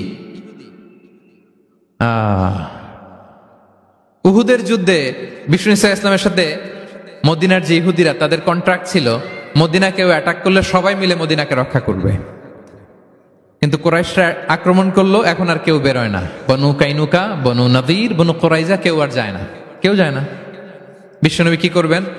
নিজেই বেরোলেন সাহাবাদেরকে নিয়ে। মাঝ পথে আবার মুনাফিকরা ফিরে গেল, কোনো ইহুদি যায় নাই, কথা রাখে নাই, একজন ইহুদি ছাড়া। তার নাম মুখাইরিক। তার নাম কি? মুখাইরিক। অন্য ইহুদিদেরকে বলতেছে, এই ইহুদিরা, তোমরা না মুহাম্মাদের সাথে চুক্তি করেছো মদিনায় অ্যাটাক হলে সবাই মদিনাকে সেভ করবা, তোমরা যাও আর না যাও, আমি যাব, আমি আমার কথা রাখবো, আমার কথার দাম আছে। এবং সে বলল, আমি যদি এই যুদ্ধে নিহত হই আমার সম্পদের মালিক হয়ে যাবে মুহাম্মদ, আমার কোনো ছেলে মেয়ে পাবে না। মুখাইরিক বীর দর্পে ঘোড়া হাঁকিয়ে উহুদের ময়দানে যুদ্ধে গেল মুহাম্মদ সাল্লাল্লাহু আলাইহি ওয়াসাল্লামের পক্ষে, কুরাইশদের বিপক্ষে। বীর দর্পে যুদ্ধ করতে করতে সে নিহত হলো। যুদ্ধ শেষে শহীদ সাহাবাদের লাশ যখন বিষ্ণু সাল্লাল্লাহু আলাইহি ওয়াসাল্লামের সাথে আনা হলো, কাছে আনা হলো, মুখাইরিকের লাশও আনা হলো। মুখাইরিক তো মুমিন ছিল না, কি ছিল? সাহাবারা বলে, ইয়া রাসূলুল্লাহ, মুখাইরিক আপনার পক্ষে লড়াই করে নিহত হয়েছে। বিষ্ণু সাল্লাল্লাহু আলাইহি ওয়াসাল্লাম অনেকক্ষণ মুখাইরিকের দিকে তাকিয়ে রইলেন আর বললেন, মুখাইরিক খায়রু ইয়াহুদ, Mukhairiq is the best of the Jewish. ইহুদিদের মধ্যে সর্বশ্রেষ্ঠ জুইশ হচ্ছে মুখাইরিক। পড়েন আল্লাহু আকবার। Appreciation, giving credit to others. Mukhairiq হচ্ছে the best of the Jewish, জুইশদের মধ্যে সবচেয়ে শ্রেষ্ঠ মানুষ হচ্ছে মুখাইরিক। সে কথা রেখেছে। চিন্তা করেন, অমুসলিম, ইহুদি, তারপরেও তার যে ভালো গুণ এটা স্বীকার করতে বিশ্বনবী কার্পণ্যবোধ করেন? ক্রেডিট দিতে কোনো দেরি করেন? তাহলে এই যে অ্যাডমায়ার করি না আমরা, কাউকে প্রেজ করি না, প্রশংসা করি না, এটা বাজে অভ্যাস। এটা থেকে আমাদের বেরিয়ে আসতে, ভালো করলে ভালোকে ভালো বলবেন, সাদাকে কালোকে, ভালোকে মন্দকে বলবেন, অ্যাপ্রিসিয়েট করবেন। আপনার ছেলে একটা ভালো কাজ করেছে, অ্যাপ্রিসিয়েট করেন, বলেন যে মাশাআল্লাহ তুমি সুন্দর কাজ করছো। একটা সূরা মুখস্থ করছে, ঠিক আছে তোমাকে বাইরে আউটিং এ নিয়ে যাবো, ওখানে আমরা ডাইনিং করবো। হ্যাঁ, ভাবি সুন্দর করে একটা কিছু রান্না করছে, অ্যাপ্রিসিয়েট করবেন। আজকে কি সব ভাবির পক্ষে হয়ে যাচ্ছে নাকি ভাবিদের পক্ষে? ঘুরে ফিরে ভাবিদের পক্ষে চলে যাচ্ছে কথাবার্তা বেশি। এটা বাস্তবতা। আপনার স্ত্রী যদি আপনার জন্য ভালো কিছু রান্না করে, ভালো লাগলে আপনি বলবেন যে খুব ভালো হয়েছে আজকের রান্নাটা। অনেকে আছে যে তার ওয়াইফ অনেক চমৎকার করে রান্না করছে, কিন্তু সে কোনোদিন মুখ খুলে কিছু বলে না। এরকম আছে না নাই? এমনটা করবেন না। এবং অনেক হাজবেন্ড হয়তো স্ত্রীর জন্য অনেক কিছু করে, গিফট এনে দেয়, অনেক স্ট্রাগল করে, অনেক কিছু করে, কিন্তু স্ত্রী মুখ ফুটে হাজবেন্ডকে বলে না। এটা বলবেন, মুখ ফুটে বলবেন আজকে থেকে, এপ্রিসিয়েট করবেন, ভালো দেখলে এটা ভালো বলবেন, ক্রেডিট দিবেন। আমার ক্যাপটাউনের ভাইরা, পারা যাবে? কয়টা গেল? 1 নম্বরে, 2 নম্বরে মুচকে আসে, 3 নম্বরে, 4 নম্বরে এপ্রিসিয়েশন। আচ্ছা, 5 নাম্বার হচ্ছে কল্যাণ কামনা করা, অন্যের ওয়েল উইশিং, অন্যের কল্যাণ কামনা করা সব সময়, থাকলেও, সামনে থাকলেও, না থাকলেও কল্যাণ কামনা করা। অনেকে সামনে সামনে অনেক ভালো, ভাই আপনি যে কত ভালো মানুষ, আপনারা ছাড়া আমার চলেই না, আপনি মানে অনেক ভালো, এই এলাকায় আপনার মতো ভালো মানুষ আর নাই। মানে সামনে আপনি অনেক ভালো, আপনি দাতা, আপনি সমাজসেবক, আপনি শ্রেষ্ঠ মানুষ, কিন্তু দূরে চলে গেলে আর নাই, তার বদনাম, তার ব্যাপারে অন্যদের কান ভারী করে, আরে উনি তো এমন একটা লোক, বুঝছেন, কি আর বলবো, বইলে আর লাভ নাই, পারি না ভাই ওনার সাথে, আর পারা যায় না। এরকম আছে না নাই? তার মানে সামনে সামনে খুব আপনি ভালো ভালো বললেন, কিন্তু সে যখন অনুপস্থিত তখন না। এটা তো শুভকামনা হয় না, এটা হয়েছে মুমিনদের শুভকামনা উপস্থিত অবস্থাতেও, অনুপস্থিত অবস্থাতেও। আলহামদুলিল্লাহ বলেন। এজন্য বিষ্ণু বলেন দ্বীন ও আন-নাসিহা, দিন হচ্ছে আন-নাসিহা মানে কল্যাণ কামিতা, দিন মানে কল্যাণ কামিতা, সবার জন্য আপনি গুড উইশ করবেন, কল্যাণ কামনা করবেন, ওয়েল উইশিং করবেন, শুভকামনা জানাবেন, সামনে থাকলেও দূরে থাকলেও। বিষ্ণু সাল্লাল্লাহু আলাইহি ওয়াসাল্লাম বলেন লিল মুমিনি আলাল মুমিনি সিত্তু খিসাল, এক মুমিনের উপর আরেক মুমিনের 6টা দায়িত্ব, এর মধ্যে একটা হচ্ছে ওয়া ইয়ানসাহু লাহু ইযা গাবা আও শাহিদা, সে তার শুভকামনা করবে, উপস্থিত থাকলেও করবে, অনুপস্থিত থাকলেও করবে। সুবহানাল্লাহ পড়েন। সামনেও যেমনি করবেন, দূরে গেলেও করবেন। অন্যের জন্য শুভকামনা করলে এটা ফিরে নিজের দিকে আসে, এটা খেয়াল রাখেন। এটা একটা লাইফ হ্যাকস শেয়ার করতেছি, আজীবন কাজে লাগবে। অন্যের জন্য যেটাই ভালো কামনা করবেন এটা ঘুরে আপনার দিকে আসবে। অনেকে বলে হুজুর ওর জন্য দোয়া করে আমার কি লাভ? নিজের জন্য আল্লাহ আমারে মাফ করে দাও, আল্লাহ আমারে সমৃদ্ধি দাও, আল্লাহ আমার বেতন বাড়াও, আল্লাহ আমার ব্যবসায় বরকত দাও, আল্লাহ আমার ছেলেরা হাফেজ বানাও, আল্লাহ আমার বউ, আল্লাহ আমার মেয়ে, আল্লাহ আমার আমার আমার সব আমার ভালো আপনি চাচ্ছেন নিজের জন্য, অন্যদের জন্যও চান। আল্লাহ আমার সব ভাইদেরকে মাফ করো, আল্লাহ আল্লাহ আমার গোটা মুসলিম উম্মাকে তুমি বরকত দাও, কল্যাণ দাও, নেতৃত্বে আসার তৌফিক দাও, আল্লাহ সবাইকে সুস্বাস্থ্য দাও। এটা ফিরে আপনার দিকে আসবে। অন্যের জন্য শুভকামনা বহুগুণ বৃদ্ধি হয়ে নিজের দিকে রিটার্ন করে। বিষ্ণু সাল্লাল্লাহু আলাইহি ওয়াসাল্লাম এটাই বলেছেন, মা মিন আবদিন মুসলিমিন ইয়াদউ লিআখিহি বিযাহরিল গায়বি ইল্লা ক্বালা লাহুল মালাকু ওয়া লাকা বিমিসলিন। কেউ যদি তার ভাইয়ের অনুপস্থিতি তার ভাইয়ের জন্য দোয়া করে, ফেরেশতারা ওই দোয়াটা তার জন্য আগে আগে করে। তাহলে অন্যের জন্য শুভকামনা করলে, দোয়া করলে লাভ না লস? ধরেন আমি মোশাররফ ভাইয়ের জন্য দোয়া করলাম যে আল্লাহ মোশাররফ ভাইকে তুমি সুস্থ করে দাও, তখন ফেরেশতারা বলে আল্লাহ যিনি দোয়া করতেছে তার যদি কোনো রোগ বালাই থাকে আগে তারে সুস্থ করে দাও। ধরেন আমি বেলায়েত ভাইয়ের জন্য দোয়া করতেছি, আল্লাহ বেলায়েত ভাইয়ের এই সমস্যা আল্লাহ তুমি দূর করে দাও, ফেরেশতারা বলবে আল্লাহ যিনি দোয়া করতেছে তার যদি এই সমস্যা থাকে আগে তারে এটা দূর করে দাও। ধরেন আমি দোয়া করলাম আল্লাহ আমার এই ভাই, আল্লাহ সে গরিব, তার অর্থের বড্ড অভাব, দারিদ্রতা, আল্লাহ তুমি আমার ভাইয়ের দারিদ্রতা দূর করো। ফেরেশতারা বলে ওয়ালাকা বিমিসলিন, তোমার জন্য এটা, মানে আল্লাহ যিনি দোয়া করতেছে তার যদি অর্থের প্রয়োজন থাকে আগে তার দারিদ্রতা দূর করে দাও। তাহলে বলেন তো অন্যের জন্য দোয়া করলে লাভ না লস? অন্যের জন্য ভালো দোয়া করলে এটা নিজের দিকে আসে। কিসের দিকে আসে? তাহলে শুভ কামনা 5 নম্বরে কি? আচ্ছা 10টার মধ্যে কয়টা বলে ফেলছি? ক্লান্ত হচ্ছেন না তো আপনারা?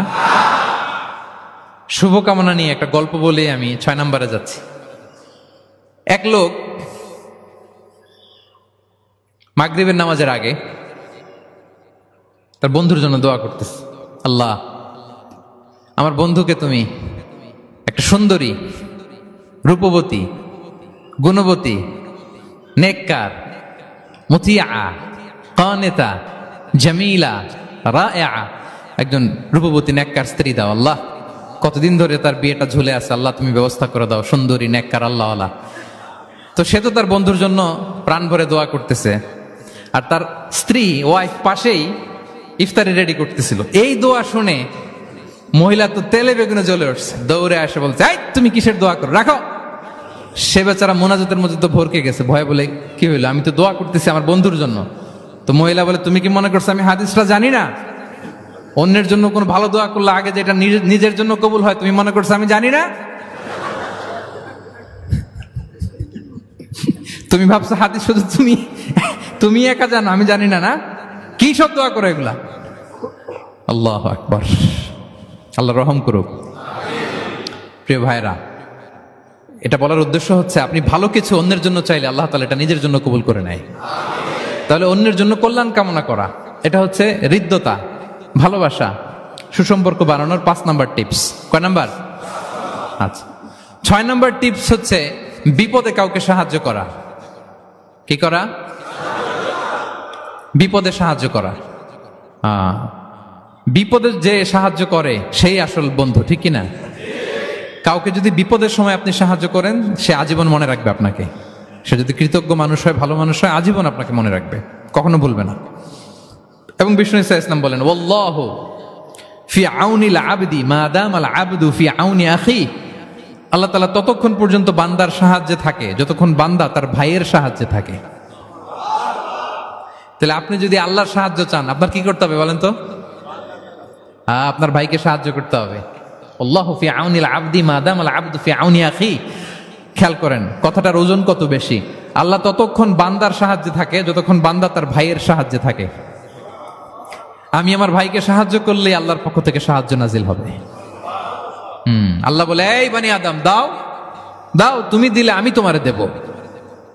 আনফিক উনফিক আলাই, এই বানি আদম দাও, আমি তোমারে দেব। সুবহানাল্লাহ। আমরা অন্যরে দিতে চাই না, কিন্তু ওনার কাছ থেকে চাই। তাহলে আল্লাহর সাহায্য পাওয়ার প্রথম শর্ত হচ্ছে মানুষকে সাহায্য করা। কি বলেন? তাহলে 6 নাম্বার, পারস্পরিক সম্পর্ক যে আমরা যত্ন নিব বলছি, এই যত্ন নেওয়ার 6 নাম্বার টিপস হচ্ছে, ভালোবাসা বাড়ানোর 6 নাম্বার টিপস হচ্ছে টু হেল্প ইন ডেঞ্জার, বিপদে সাহায্য করা। কি করা? নট নেসেসারিলি যে সবসময় টাকা দিয়েই সাহায্য করতে হবে। টাকা ছাড়া সাহায্য করা যায় না। সে জানে না কি করতে হবে, বললেন, পরামর্শ দিলেন, টাকা লাগলে কখনো টাকা দিলেন। নতুন আসছে কেপ টাউনে, কিছু জানে না, ব্যবসা বাণিজ্য কোথায় কি, একটু বুদ্ধি পরামর্শ দিলেন, এটাও কিন্তু সাহায্য। যার যেভাবে সাহায্যের প্রয়োজন, যদি আপনি আপনার ভাইয়ের সাহায্যে থাকেন, আসমান থেকে আল্লাহর সাহায্য পাবেন। বিষ্ণু ইসা ইসলাম নবী হওয়ার আগে ওনার 5টা স্পেশাল কোয়ালিটি ছিল। কয়টা? এর মধ্যে 2টা এই পয়েন্টের সাথে যায়।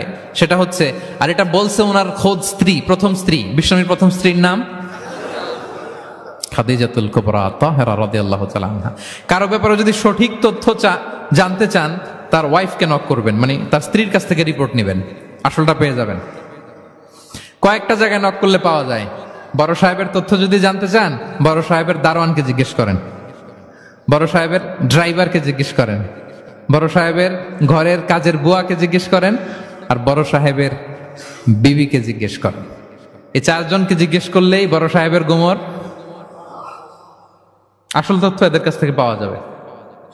বিষ্ণু ইসা ইসলামের স্ত্রী আম্মাজান খাদিজা বলেন, বিষ্ণু ইসা ইসলামের 5টা গুণ ছিল নবী হওয়ার আগেই।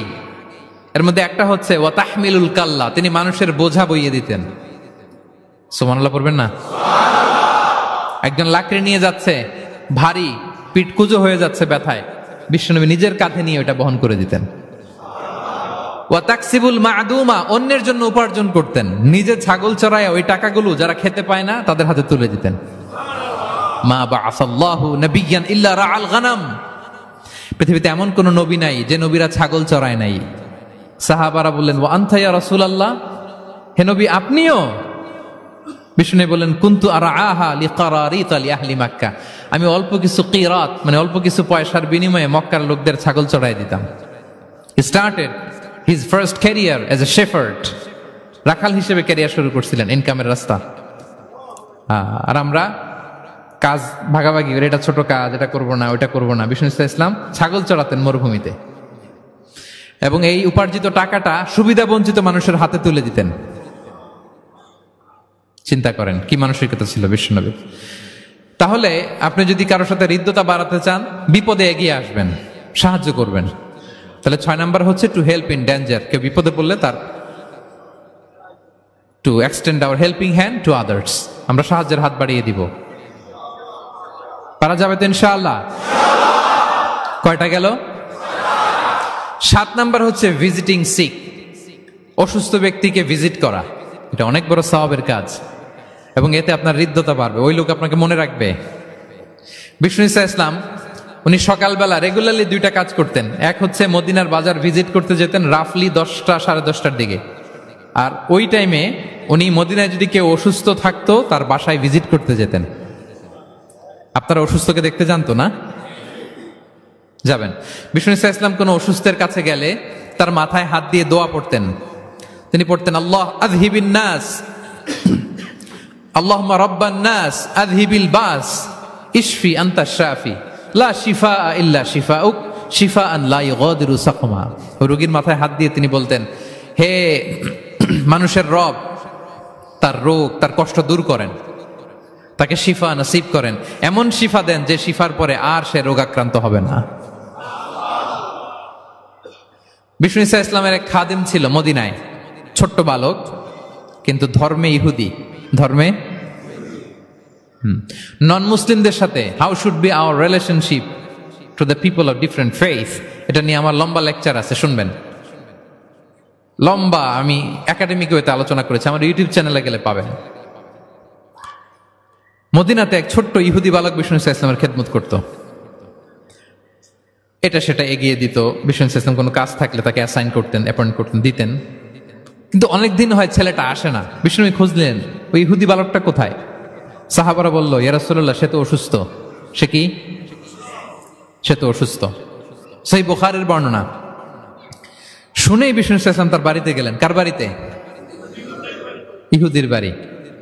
আমরা মনে করছি শুধু মুসলিম অসুস্থ হইলেই বোধহয় দেখতে যাইতে হবে, এরকম আমরা ধারণা করে নিছি। না, অসুস্থ হলে সেবা শুশ্রূষা করা, দেখতে যাওয়া, এটা মুসলিম অমুসলিমের সাথে সম্পর্ক না।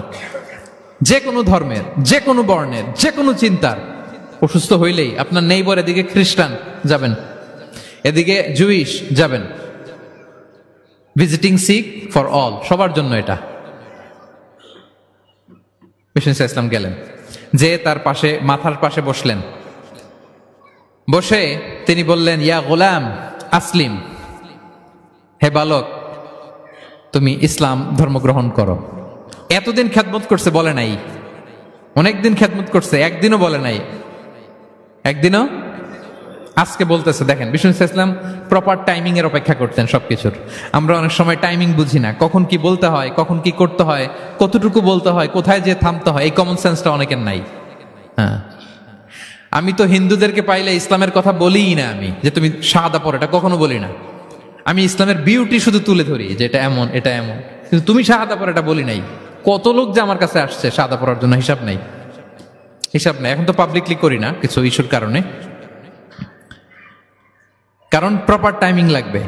এতদিন খেদমত করলো বিশ্বনবী, একদিনও তাকে শাহাদা পড়তে বলে নাই, আজকে বলতেছে। Proper timing. যখন বিষ্ণু বললেন, ইয়া গোলাম আসলিম, ইসলাম ধর্ম গ্রহণ করো, ছোট্ট বাচ্চা ফানাযারা ইলা ওয়াজহি আবি, তার বাবার দিকে তাকালো, মানে বুঝাতে চাইলো যে বাবা আমি কি করব। তখন বাবা বলল, আতিয়া আবুল কাসিম। বিশ্বনবীর উপাধি ছিল আবুল কাসেম, বড় ছেলের নাম কাসেম, তো ছোটবেলায় মারা গেছে। বাবা বলল, আবুল কাসেম যা বলে তাই শোনো। কারণ এতদিনে ছেলের কাছ থেকে রিপোর্ট নিয়ে বুঝে গেছে তো এটা কে, এটা যে রাহমাতাল লিল আলামিন, এটা যে বিশ্বনবী, এটা যে দ্য লাস্ট মেসেঞ্জার, এটা বাবা মিলাই ফেলছে। বাবা বলে, আতিয়া আবুল কাসেম, আবুল কাসেমের অনুসরণ করো। বিষ্ণু বললেন পড়ো আশহাদু আল্লা ইলাহা ইল্লাল্লাহ ওয়া আশহাদু আন্না মুহাম্মাদান আবদুহু ওয়া রাসূলুহু। ছোট্ট বাচ্চাটা পড়তে আরম্ভ করলো আশহাদু আল্লা ইলাহা ইল্লাল্লাহ ওয়া আশহাদু আন্না মুহাম্মাদান আবদুহু ওয়া রাসূলুহু। মৃত্যুর আগে সে শাহাদা পড়ে ফেললো।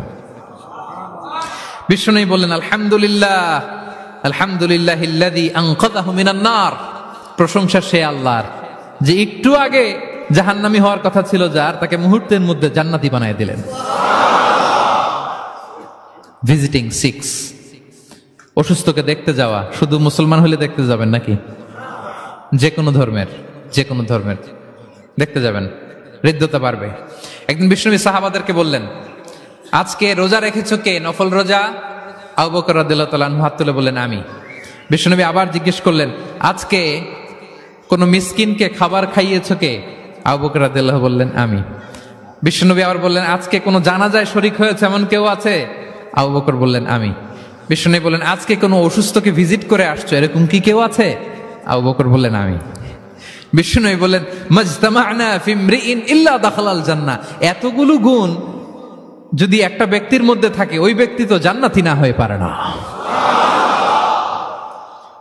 ভিজিটিং সিক, অসুস্থকে দেখতে যাওয়া, যদি এটা করেন তাহলে আপনাদের পারস্পরিক হৃদ্যতা ভালোবাসা বাড়বে। এবং এটা জাতি ধর্ম বর্ণ নির্বিশেষে যে কোনো লোক অসুস্থ হলে আমরা ভিজিট করতে পারি। যাবেন, কিছু গিফট নিয়ে যাবেন, কমলা নিয়ে যাবেন। সাউথ আফ্রিকাতে তো দেখি আমি একেবারে ফ্রেশ ফ্রুট, সুবহানাল্লাহ। আমি যেখানেই গেছি কোনো ফরমালিন নাই, তাজা টাটকা ফ্রেশ, এত সুন্দর স্মেল, এত সুন্দর টেস্ট এটার, আলহামদুলিল্লাহ। বস্তা ভরে ফল নিয়ে দেখতে যাবেন, পারা যাবে তো? 7 নম্বরে কি ছিল বলে গেছি, ভিজিটিং 6, অসুস্থ কে দেখতে যাওয়া। পারবেন? কয়টা হইল? আর বাকি রইল কয়টা? কষ্ট হচ্ছে? মনোযোগ আছে না গেছে? তাকবীর পড়ুন, আল্লাহু আকবার।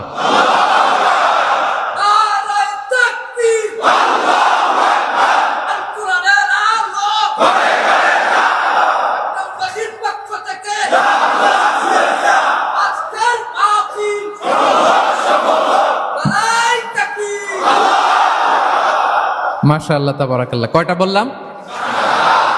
8 নাম্বার হচ্ছে এক্সচেঞ্জিং গিফট, উপহার দেয়া, গিফট দেওয়া। কি দেওয়া? নট নেসেসারি যে দামি কিছু দিতে হবে, নট নেসেসারি দামে দিতে হবে। ছোট্ট জিনিস দেন, একটা কলম দেন, কি দিবেন? কলম দেন, একটা ছোট বই দেন, একটা মেসওয়াক দেন, একটা টুপি দেন, আপনার সাধ্যে যা কুলায় দেন, গিফট করেন। আমি ইফতারি করতে বসলেও আমার ডানে বায়ে যারা থাকে এখান থেকে আমি দেই, কারণ একজন রোজাদারকে 1 ঢুক পানি খাইয়ে ইফতারি করলেও সে সারাদিন রোজা রেখে যেই সওয়াব, তার সওয়াব না কমিয়ে ওই পরিমাণ সওয়াব আল্লাহ যিনি খাওয়ালো তার আমলনামায় দিয়ে দেয়। তো একটু বিতরণ করেন, একটু খাইয়ে দেন, সামান্য কিছু হলো গিফট দেন। উপহার দিলে ভালোবাসা বাড়ে, সুবহানাল্লাহ। বিষ্ণু ইসলাম নিজেই বলেছেন তাহা দাও তাহাব্বু, তোমরা একে অপরকে উপহার দাও, তোমাদের মধ্যে ভালোবাসা বাড়িয়ে দিবে কে? পারস্পরিক উপহার বিনিময় করবেন। ছেলেকে উপহার দিন, মেয়েকে উপহার দিন, স্ত্রীকে দিন, বন্ধুকে দিন, কলিগকে দিন, পারলে শত্রুকেও দিন। কি বলেন? শত্রুকে যদি উপহার দেন শত্রুতা থাকবে? ধরেন কারোর সাথে আপনার কম্পিটিশন, ধরেন একটা নির্বাচন, সে জিতে গেল, আপনি হেরে গেলেন, আপনি ফুল পাঠান, ফ্রুটস পাঠান, দেখবেন শত্রুতা কমে গেছে। এটাই বলেছেন বিষ্ণু ইসলাম সরাসরি যে তাহাদাউ তাহাব্বু তাযহাবি শাহনা, তোমরা পারস্পরিক গিফট দাও তাহলে শত্রুতা, দ্য এনিমিটি উইল ডিসঅ্যাপিয়ার, শত্রুতা দূর হয়ে যাবে, বিরোধ মিটে যাবে, ভালোবাসা বেড়ে যাবে। তাহলে পারস্পরিক সুসম্পর্কের জন্য, সম্পর্ক উন্নয়নের জন্য, হৃদ্যতা ভালোবাসা বাড়ানোর জন্য আমরা একে অপরকে উপহার দিব, যা পারি উপহার দেওয়ার এই কালচারটা ভালো, এটা সুন্নাহ। পারবেন তো? তাহলে 8 নম্বরে কি ছিল? Gift, exchanging gift. আচ্ছা, 9 নাম্বার হচ্ছে হসপিটালিটি, আপ্যায়ন করানো, মানে মানুষকে খাওয়ানো। মানুষকে কি শুধু নিজেই খাবেন না, খাওয়াবেনও, দুটোই ভালো। খাইবেনও, খাওয়াবেনও, খাবেনও, খাওয়াবেনও। খাওয়ালে হৃদ্যতা বাড়ে, কাউকে আপ্যায়ন করালে, এন্টারটেইন করালে, হসপিটালিটি করলে হৃদ্যতা বাড়ে। আরবরা কি বলে জানেন? আরবরা বলে কারো এখানে ঢুকার আগে এইখানে ঢুকো, মানে হৃদয়ে ঢুকার আগে পেটে ঢুকো আগে, হ্যাঁ, কলবে যাওয়ার আগে পেটে ঢুকো, তাইলে তার হৃদয়ে পৌঁছতে পারবা। বাংলাতে একটা কথা আছে, বাসনে ভাত না থাকলে ভাষণে পেট ভরে না। ঠিক কিনা বলেন? বাসনে ভাত না থাকলে ভাষণে পেট ভরে না, পেটে খেলে পিঠে সয়। এজন্য আপ্যায়ন করানো, খাওয়ানো, এটা এমন একটা টেকনিক, আপনি কাউকে আপ্যায়ন করালে মুহূর্তেই তার মনটা, হৃদয়টা আপনার দিকে ঝুঁকে যাবে। সুবহানাল্লাহ পড়েন। বিষ্ণু ইসা ইসলাম বলেন, মান কানা ইউমিনু বিল্লাহি ওয়াল ইয়াউমিল আখিরি ফালইউকরিম দাইফা। যে আল্লাহ বিশ্বাস করে এবং আখিরাতে বিশ্বাস করে সে যেন তার মেহমানকে সম্মান করে। হ্যাঁ, মেহমান আপ্যায়ন করা সুন্নাহ, এটা সুন্নাহ। সে যেন মেহমানকে আপ্যায়ন করে, সম্মান করে। অনেকে মেহমান আসলে অখুশি হয়, বাসায় মেহমান আসছে, হায় রে কত ঝামেলা, আমাদের রিজিক নিয়ে টানাটানি। সে ভাবে যে তার রিজিকে ভাগ বসাতে মেহমান আসছে, আসলে না। মেহমান আল্লাহর পক্ষ থেকে মেহমানের রিজিক নিয়ে আপনার কাছে আসছে, সে আসার ফলে আপনাদের রিজিকে বরকত হয়ে গিয়েছে। সে আপনার রিজিকে ভাগ বসাতে আসে নাই, তার রিজিক নিয়ে সে আসছে। তার উসিলায় আপনার রিজিক বাড়াই দিবে কে? বিষ্ণু ইসা ইসলাম মক্কা থেকে যখন মদিনায় হিজরত করলেন, আপনারা কি ওঠা বসা করতেছেন দু একজন? হ্যাঁ, ঠিক আছে, আমার দিকে তাকান, আওয়াজ হবে না, আমার দিকে তাকান। গুরুত্বপূর্ণ একটা হাদিস শোনেন। আব্দুল্লাহ ইবনে সালাম রাদিয়াল্লাহু তাআলা আনহু আগে ছিলেন ইহুদি পণ্ডিত, পরে শাহাদা পড়ে মুসলিম হয়েছেন। তিনি বর্ণনা করেন, বিষ্ণু ইসা ইসলাম মক্কা থেকে যখন মদিনায় আসলেন, এসেই 4 দফা কর্মসূচি ঘোষণা করলেন। আওয়াজ করে বলতে হবে, কয় দফা? 4 দফা কর্মসূচি ঘোষণা করলেন। আসলেন আবু বকর রাদিয়াল্লাহু তাআলা আনহুকে নিয়ে। প্রতিদিন মদিনার লোকেরা সানিয়াতুল ওয়াদা নামক একটা জায়গা আছে, ওই জায়গার মধ্যে দাঁড়িয়ে থাকতো, কখন আসবে আখিরি জামানার পায়গাম্বার বিশ্বনবী মুহাম্মদুর রাসূলুল্লাহ সাল্লাল্লাহু আলাইহি ওয়াসাল্লাম। একদিন ওই যে দূর ধুধুমরু প্রান্তরে ধুলাবালি উঠতে দেখা যায়। দেখে তো মদিনার লোকেরা আনন্দে আটখান, আত্মহারা, সবাই ওয়েলকাম জানাতে লাগলো। মানুষের মধ্যে গুঞ্জরণ আওয়াজ ছড়িয়ে পড়তে লাগলো, নবী এসেছে, নবী এসেছে, নবী এসেছে। আব্দুল্লাহ ইবনে সালাম তখনও ইহুদি, তিনি এই কথা শুনে সবার সাথে তিনিও ছুটে গেলেন দেখার জন্য। দেখি তো নবী আসছে, কি নবী, কি বলে দেখি তো। তিনি বললেন, আমি ভিড় ঠেলে গেলাম, দেখলাম 2টা ওটে করে 2 জন, একটাতে আবু বকর, একটাতে বিশ্বনবী। বিশ্বনবীকে একটা নজর দেখার জন্য মদিনার লোকেরা পাগল হয়ে তার চারদিকে ক্রাউড করছিল, ভিড় করছিল, বিশ্বনবীর কাছে ঘেঁষার জন্য, কাছে ঘেঁষার জন্য, মোবারক চেহারাটা একটা নজর দেখার জন্য। আব্দুল্লাহ ইবনে সালাম বলেন, আমিও মানুষ ঠেলে, ধুলাবালি উঠতেছে শুধু, দেখতে পাই না, মানুষ ঠেলে একবার তার দিকে তাকালাম। যখন আমি তার দিকে নজর করলাম, ফালাম্মা নাযারতু ফাআরাফতু আন্না ওয়াজহাহু লাইসা বিওয়াজহিন কাযযাব, আমি তার চেহারা দেখে বুঝতে পারলাম এ চেহারা কোনো মিথ্যাবাদীর চেহারা হতে পারে না। আল্লাহ, না জানি কত নুরানি ছিল বিশ্বনবীর চেহারা। বিশ্বনবীর কথা তো অনেক পরে, অনেকে চেহারা দেখেই শাহাদা পড়ে মুসলমান হয়েছে। একটা নূরের জ্যোতি বিশ্বনবীর চেহারা মোবারক থেকে সবসময় স্পার্ক করত। আল্লাহু আকবার।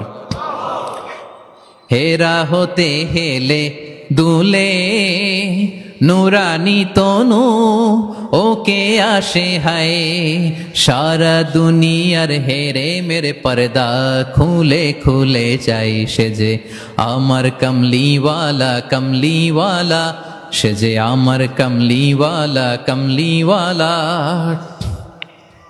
তার ভাবে বিভোল রাঙা পায়ের তলে, পর্বত জঙ্গম টল মল টলে, তার ভাবে বিভোল রাঙা পায়ের তলে, পর্বত জঙ্গম টল মল টলে, খুরমা খেজুর বাদাম জাফরানি ফুল ঝরে ঝরে যায়, সে যে আমার কমলিওয়ালা কমলিওয়ালা, সে যে আমার।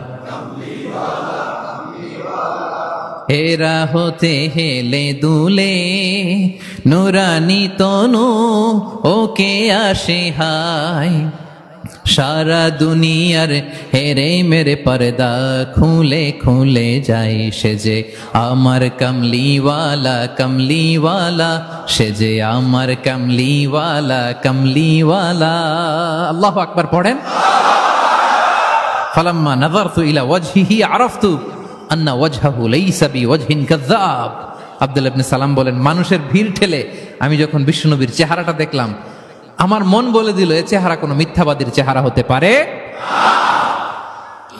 বিশ্বনবী মানুষের ভিড় দেখে ছোট্ট একটা ভাষণ দিলেন তিনি বললেন আইয়ুহান নাস ওহে মানব সকল 4 দফা কর্মসূচির ঘোষণা তিনি বললেন আইয়ুহান নাস আফশুস সালাম বেশি বেশি সালাম দাও ওয়া আতঈমুত তাআম বেশি বেশি মানুষকে খাবার খাওয়াও ওয়াসিলুল আরহাম আত্মীয়তার বন্ধনকে অটুট রাখো ওয়াসাল্লু বিল লাইলি ওয়ান নাসু নিয়াম মানুষ যখন ঘুমিয়ে থাকে রাত জেগে সালাত পড়ো তাদখুলুল জান্নাতা বিসালাম তাহলে সহজে শান্তিতে আল্লাহর জান্নাতে ঢুকে যাবে তাহলে মদিনায় যেই বিশ্বনবী যে 4 দফা কর্মসূচির ঘোষণা দিলেন এর মধ্যে খাওয়ানোর কথা আছে না নাই আতঈমুত তাআম খাবার খাওয়াও একটা দেশে যখন খাদ্য সংকট হয় ওই দেশের আর কোনো স্টেবিলিটি থাকে না এটা একটা অকার্যকর রাষ্ট্রে পরিণত হয় ঠিক কিনা বলেন বিশ্বনবী মদিনায় যেই খাদ্যের সংকট দূর করে দিলেন ধনীদেরকে বলেন খাওয়াও মানুষকে খাবার খাওয়াও হসপিটালিটি আপ্যায়ন করা এন্টারটেইন করা এটা যদি করেন তাহলে নিজেদের মধ্যে হৃদ্যতা বাড়বে ভালোবাসা বাড়বে আলহামদুলিল্লাহ পৃথিবীর সব নবীরা মেহমানকে রেসপেক্ট করতেন আপ্যায়ন করাতেন বিষ্ণু ইসা ইসলাম মক্কা এমন কোন লোক ছিল না বিশ্বনবীর হাতের রান্না খায় নাই নবী হওয়ার আগ থেকেই নবী হওয়ার পরে তো মেহমানদের আরো বাড়াই দিচ্ছেন টার্গেট করে করে দাওয়াতি টার্গেট করে করে বিশ্বনবী 2 জন 4 জনকে খাওয়াতেন আল্লাহু আকবার ইব্রাহিম আলাইহিস সালাম মেহমান ছাড়া কখনো খাবারই খেতেন না ওনার দ্বিতীয় ছেলে যখন দুনিয়ায় আসবে ইসহাক আলাইহিস সালাম তার সুসংবাদ নিয়ে যখন ফেরেশতারা আসছিল উনি একটা আস্ত গরুর বাছুর ভুনা করে ফেরেশতাদের সামনে হাজির করেছিলেন আনজা আবি ইজলিন হানিফ কোরআনে এসেছে কাবাব করা ভুনা গরুর বাচ্চা আল্লাহু আকবার কারণ তিনি তখন বুঝতে পারেন না যেটা ফেরেশতা মানুষের সূরাতে এসেছিল তো দিলেন প্রেজেন্ট করলেন একটা আস্ত গরুর বাছুর কাবাব করা আল্লাহু আকবার তাহলে সম্পর্ক বিল্ড আপ করার 9 নম্বর পদ্ধতি কি ছিল হ্যাঁ মেহমানদারি আপ্যায়ন হসপিটালিটি মনে থাকবে ইনশাআল্লাহ নাই এবার ডবল ইনশাআল্লাহ মাশাআল্লাহ আমার কেপটাউনের ভাইরা তো আলহামদুলিল্লাহ আল্লাহ তাআলা অনেক সমৃদ্ধি দিয়েছে আরো দেখ কৃপণতা করবেন না কৃপণদের আল্লাহ পছন্দ করে না কৃপণদের আল্লাহ পছন্দ করে না হাত উজাড় করে দিবেন উপর থেকে উজাড় করে আপনাকে দিবে কে হসপিটালিটি মেহমানদারি করা হৃদ্যতা বাড়ে কয়টা গেল বাকি রইল কয়টা 10 নম্বর হচ্ছে রিকনসিলিয়েশন সেটেলমেন্ট মিলিয়ে দেয়া যেটা দিয়ে আয়াত শুরু করেছি 2 জন ঝগড়া লাগছে দূর থেকে লাগাই দিব আমরা নাকি অনেকে কিন্তু দূর থেকে মজা নেয় ওই যে এটা লাগছে 2টা আরো লাগুক আরেকটু হাতাহাতি ঘুষাঘুষি কিলাকিলি মারামারি মামলা হামলা আছে না নাই দূর থেকে অনেকে কি নেয় মজা নেয় এটা মুনাফিকের আলামত এটা করবেন না বরং আপনি মিলিয়ে দেওয়ার চেষ্টা করবেন কয়েকটা জায়গায় মিথ্যা বলাও যায় যাচ্ছে এর মধ্যে একটা হচ্ছে মিলায়া দেয়া একদিন বললেন ভাই উনি তো আপনার ব্যাপারে খুব চমৎকার একটা কথা বললো আমার ব্যাপারে এই লোক কি বলছে কি বলেন তো কি বললো তখন আপনি বললেন আরে এই তো উনি তো বলতেছে আপনি নাকি এরকম খুব ভালো এই সেই সে তো খুশিতে বাকবাকু বা আমি তো এতদিন এটারে খারাপ মনে করছিলাম এত ঝগড়াঝাটি আর বাইরে বাইরে আমার প্রশংসা করে আলহামদুলিল্লাহ ভালো দেখি কি হয় ওরে যে আবার একদিন বললেন আরে ভাই ওনার সাথে দেখা কথা প্রসঙ্গ তো আপনার ব্যাপারে বলতে যে বললো আপনি নাকি এরকম করছিলেন ভালো একটা কাজ সে অবাক হয়ে যাবে দেখবেন যে এরপরে 2 জনের যখন রাস্তায় দেখা হয়ে গেছে একে অপরকে সালাম দিয়ে ফেলতেছে হ্যাঁ মুসাফা করে ফেলতেছে কথা বলতেছে কোন একটা ইস্যু ধরে তারা মিলে যাওয়ার চেষ্টা করতেছে, কারণ দুইজনের মধ্যে হৃদ্যতা আগে থেকেই তো হৃদয়টা কোল ডাউন হয়ে আছে, ঠিক কিনা বলেন? আর এই মধ্যস্থতা করেছেন কে? আপনি আপনি আপনি মধ্যস্থতা করছেন। রিকনসিলিয়েশন, মিলায়ে দিবেন। তাহলে ঝগড়া লাগলে আজকে থেকে আমরা কি করব? মিলায়ে দিব, সেটেলমেন্ট করে দিব। আল্লাহ বলেন ফাত্তাকুল্লাহ ওয়া আসলিহু যাতা বাইনিকুম, আল্লাহরে ভয় করো আর নিজেদের মধ্যে বিবাদ বিরোধ হলে এটার উস্কে দিও না, মিলিয়ে দাও। কি করো? মিলিয়ে দাও। একটা অত্যন্ত জরুরি হাদিস বলছি, মনোযোগ দিয়ে শুনুন, এটা বলে শেষ করব। বিষ্ণু ইসলাম একবার সাহাবাদেরকে বলেন, আলা উখবিরুকুম বিআফদাল মিন দারাজাতি সিয়ামি ওয়াস সালাতি ওয়াস সাদাকা। সাহাবাদেরকে বলেন, ও সাহাবারা, নামাজের চেয়েও, রোজার চেয়েও, দান খয়রাতের চেয়েও একটা বড় ইবাদত আছে, এটা কি আমি কি তোমাদের বলবো না? সাহাবারা তো অবাক, নামাজের চেয়েও বড় ইবাদত, রোজার চেয়েও বড়, দানের চেয়েও বড়। ক্বালু বালা ইয়া রাসূলুল্লাহ। সাহাবারা বললেন, অবশ্যই হে নবী, হ্যাঁ আপনি বলেন সেটা কি? বিষ্ণু ইসলাম বললেন, ইসলাহু যাতিল বাইন, বিবাদমান দুই গ্রুপকে মাঝখান দিয়ে যে মিলিয়ে দেয়া। নামাজের চেয়েও বড়, রোজার চেয়েও, সাদাকার চেয়েও বড়, মিলায়া দেওয়া। আমরা মনে করি সেজদা দিতে দিতে কপালে দাগ ফেলে দিছি, এটাই তো বড় ইবাদত। এটা তো নিঃসন্দেহে বড় ইবাদত। আমরা মনে করি হজ করতে করতে শেষ করে ফেলতেছি, এটাই বড় ইবাদত। জিকির করতে করতে আমরা দিন রাত এক করে ফেলতেছি, এগুলো তো নিঃসন্দেহে ইবাদত। কিন্তু দুই ভাই বিবাদমান দুই গ্রুপের মধ্যে আপনি যদি মিলিয়ে দেন, এগুলো নফল রোজা, নফল দান, নফল সালাতের চেয়ে বেশি সওয়াবের কাজ। পড়েন সুবহানাল্লাহ। তাহলে এখন পকেটে পকেটে যদি দুই গ্রুপকে লাগতে দেখেন, কি করবেন? পারা যাবে? এদিকে দুই চারজন উঠছেন কেন আপনারা? আমি কি এখনো উঠছি? ওয়াশরুমে যাবে না? আর 2 মিনিট বসেন বসেন। তাহলে বিবাদমান দুই পক্ষকে মিলিয়ে দেয়া অনেক বড় সওয়াবের কাজ, এবং বিষ্ণু ইসলাম নিজে এই কাজটা করতেন। আমার ক্যাপ্টেনের ভাইয়েরা মিলিয়ে দিতেন। সেই বুখারীতে একটা বাব আছে, বাবু কওলিল ইমাম ইযহাবু বিনা নুসলিহ বাইনাহুম। বিষ্ণু ইসলাম ঝগড়া দেখলেই বলতেন, ইযহাবু বিনা, আমাকে নিয়ে যাও, নুসলিহ বাইনাহুম, আমি মিলিয়ে দেব। কোবাপল্লীতে একবার দুই সাহাবীদের গ্রুপ ঝগড়া লাগছে, দুই সাহাবীদের গ্রুপ ঝগড়া লাগছে কোবাপল্লীতে। বিষ্ণু ইসলাম বললেন, কোথায় ঝগড়া? কয় কোবায়। বিষ্ণু বলেন, ইযহাবু বিনা, ঝামেলাকে আমারে নিয়ে যাও, নুসলিহ বাইনাহুম, আমি মিলাই দিব। সুবহানাল্লাহ। হি ওয়াজ এ ভেরি গুড মিডিয়েটর। মধ্যস্থতা করতেন পারতেন চমৎকার বিশ্বনবী। বিবাদমান দুই পক্ষকে মিলিয়ে দিতেন। আউস খাজরাজের 100 বছরের যুদ্ধ বিশ্বনবী মিলাই দিতেন। সুবহানাল্লাহ পড়েন। তাহলে মধ্যস্থতা করা যাবে? হ্যাঁ, মধ্যস্থতা করবেন, মিলিয়ে দিবেন নাকি লাগাই দিবেন? আগুন লাগলে ঘি ঢালবেন, তেল ঢালবেন, কি ঢালবেন? মনে থাকবে? তাহলে যে আয়াত দিয়ে শুরু করেছিলাম সে আয়াত দিয়ে শেষ করি। ইন্নামাল মুমিনুনা ইখওয়া, বিশ্বাসীরা ভাই ভাই। ফাআসলিহু বাইনা আখাওয়াইকুম, এই ভ্রাতৃত্বের মধ্যে বিবাদ হলে কি করো? মিলিয়ে দাও, কারণ তোমরা হচ্ছে ইখওয়াতুন ফিদ্দিন, দিনী ভাই। আর দিনী ভাইয়েরা এক দেহ এক প্রাণ, এক দেহ। ফাত্তাকুল্লাহ, আল্লাহকে ভয় করো, লাআল্লাকুম তুরহামুন, রহমতের বারিধারা নাজিল করবে কে? তাহলে সম্মানিত সুধী, আমাদের এই ভেঙে যাওয়া ভঙ্গুর সম্পর্কগুলোকে যেন আমরা জোড়া লাগাই। আমাদের পারস্পরিক হৃদ্যতা, ভালোবাসা, এগুলো বাড়ানোর জন্য ইসলামের দেয়া যে 10টা ফর্মুলা আজকে বলেছি, এগুলো যেন আমরা আমল করি। পারা যাবে?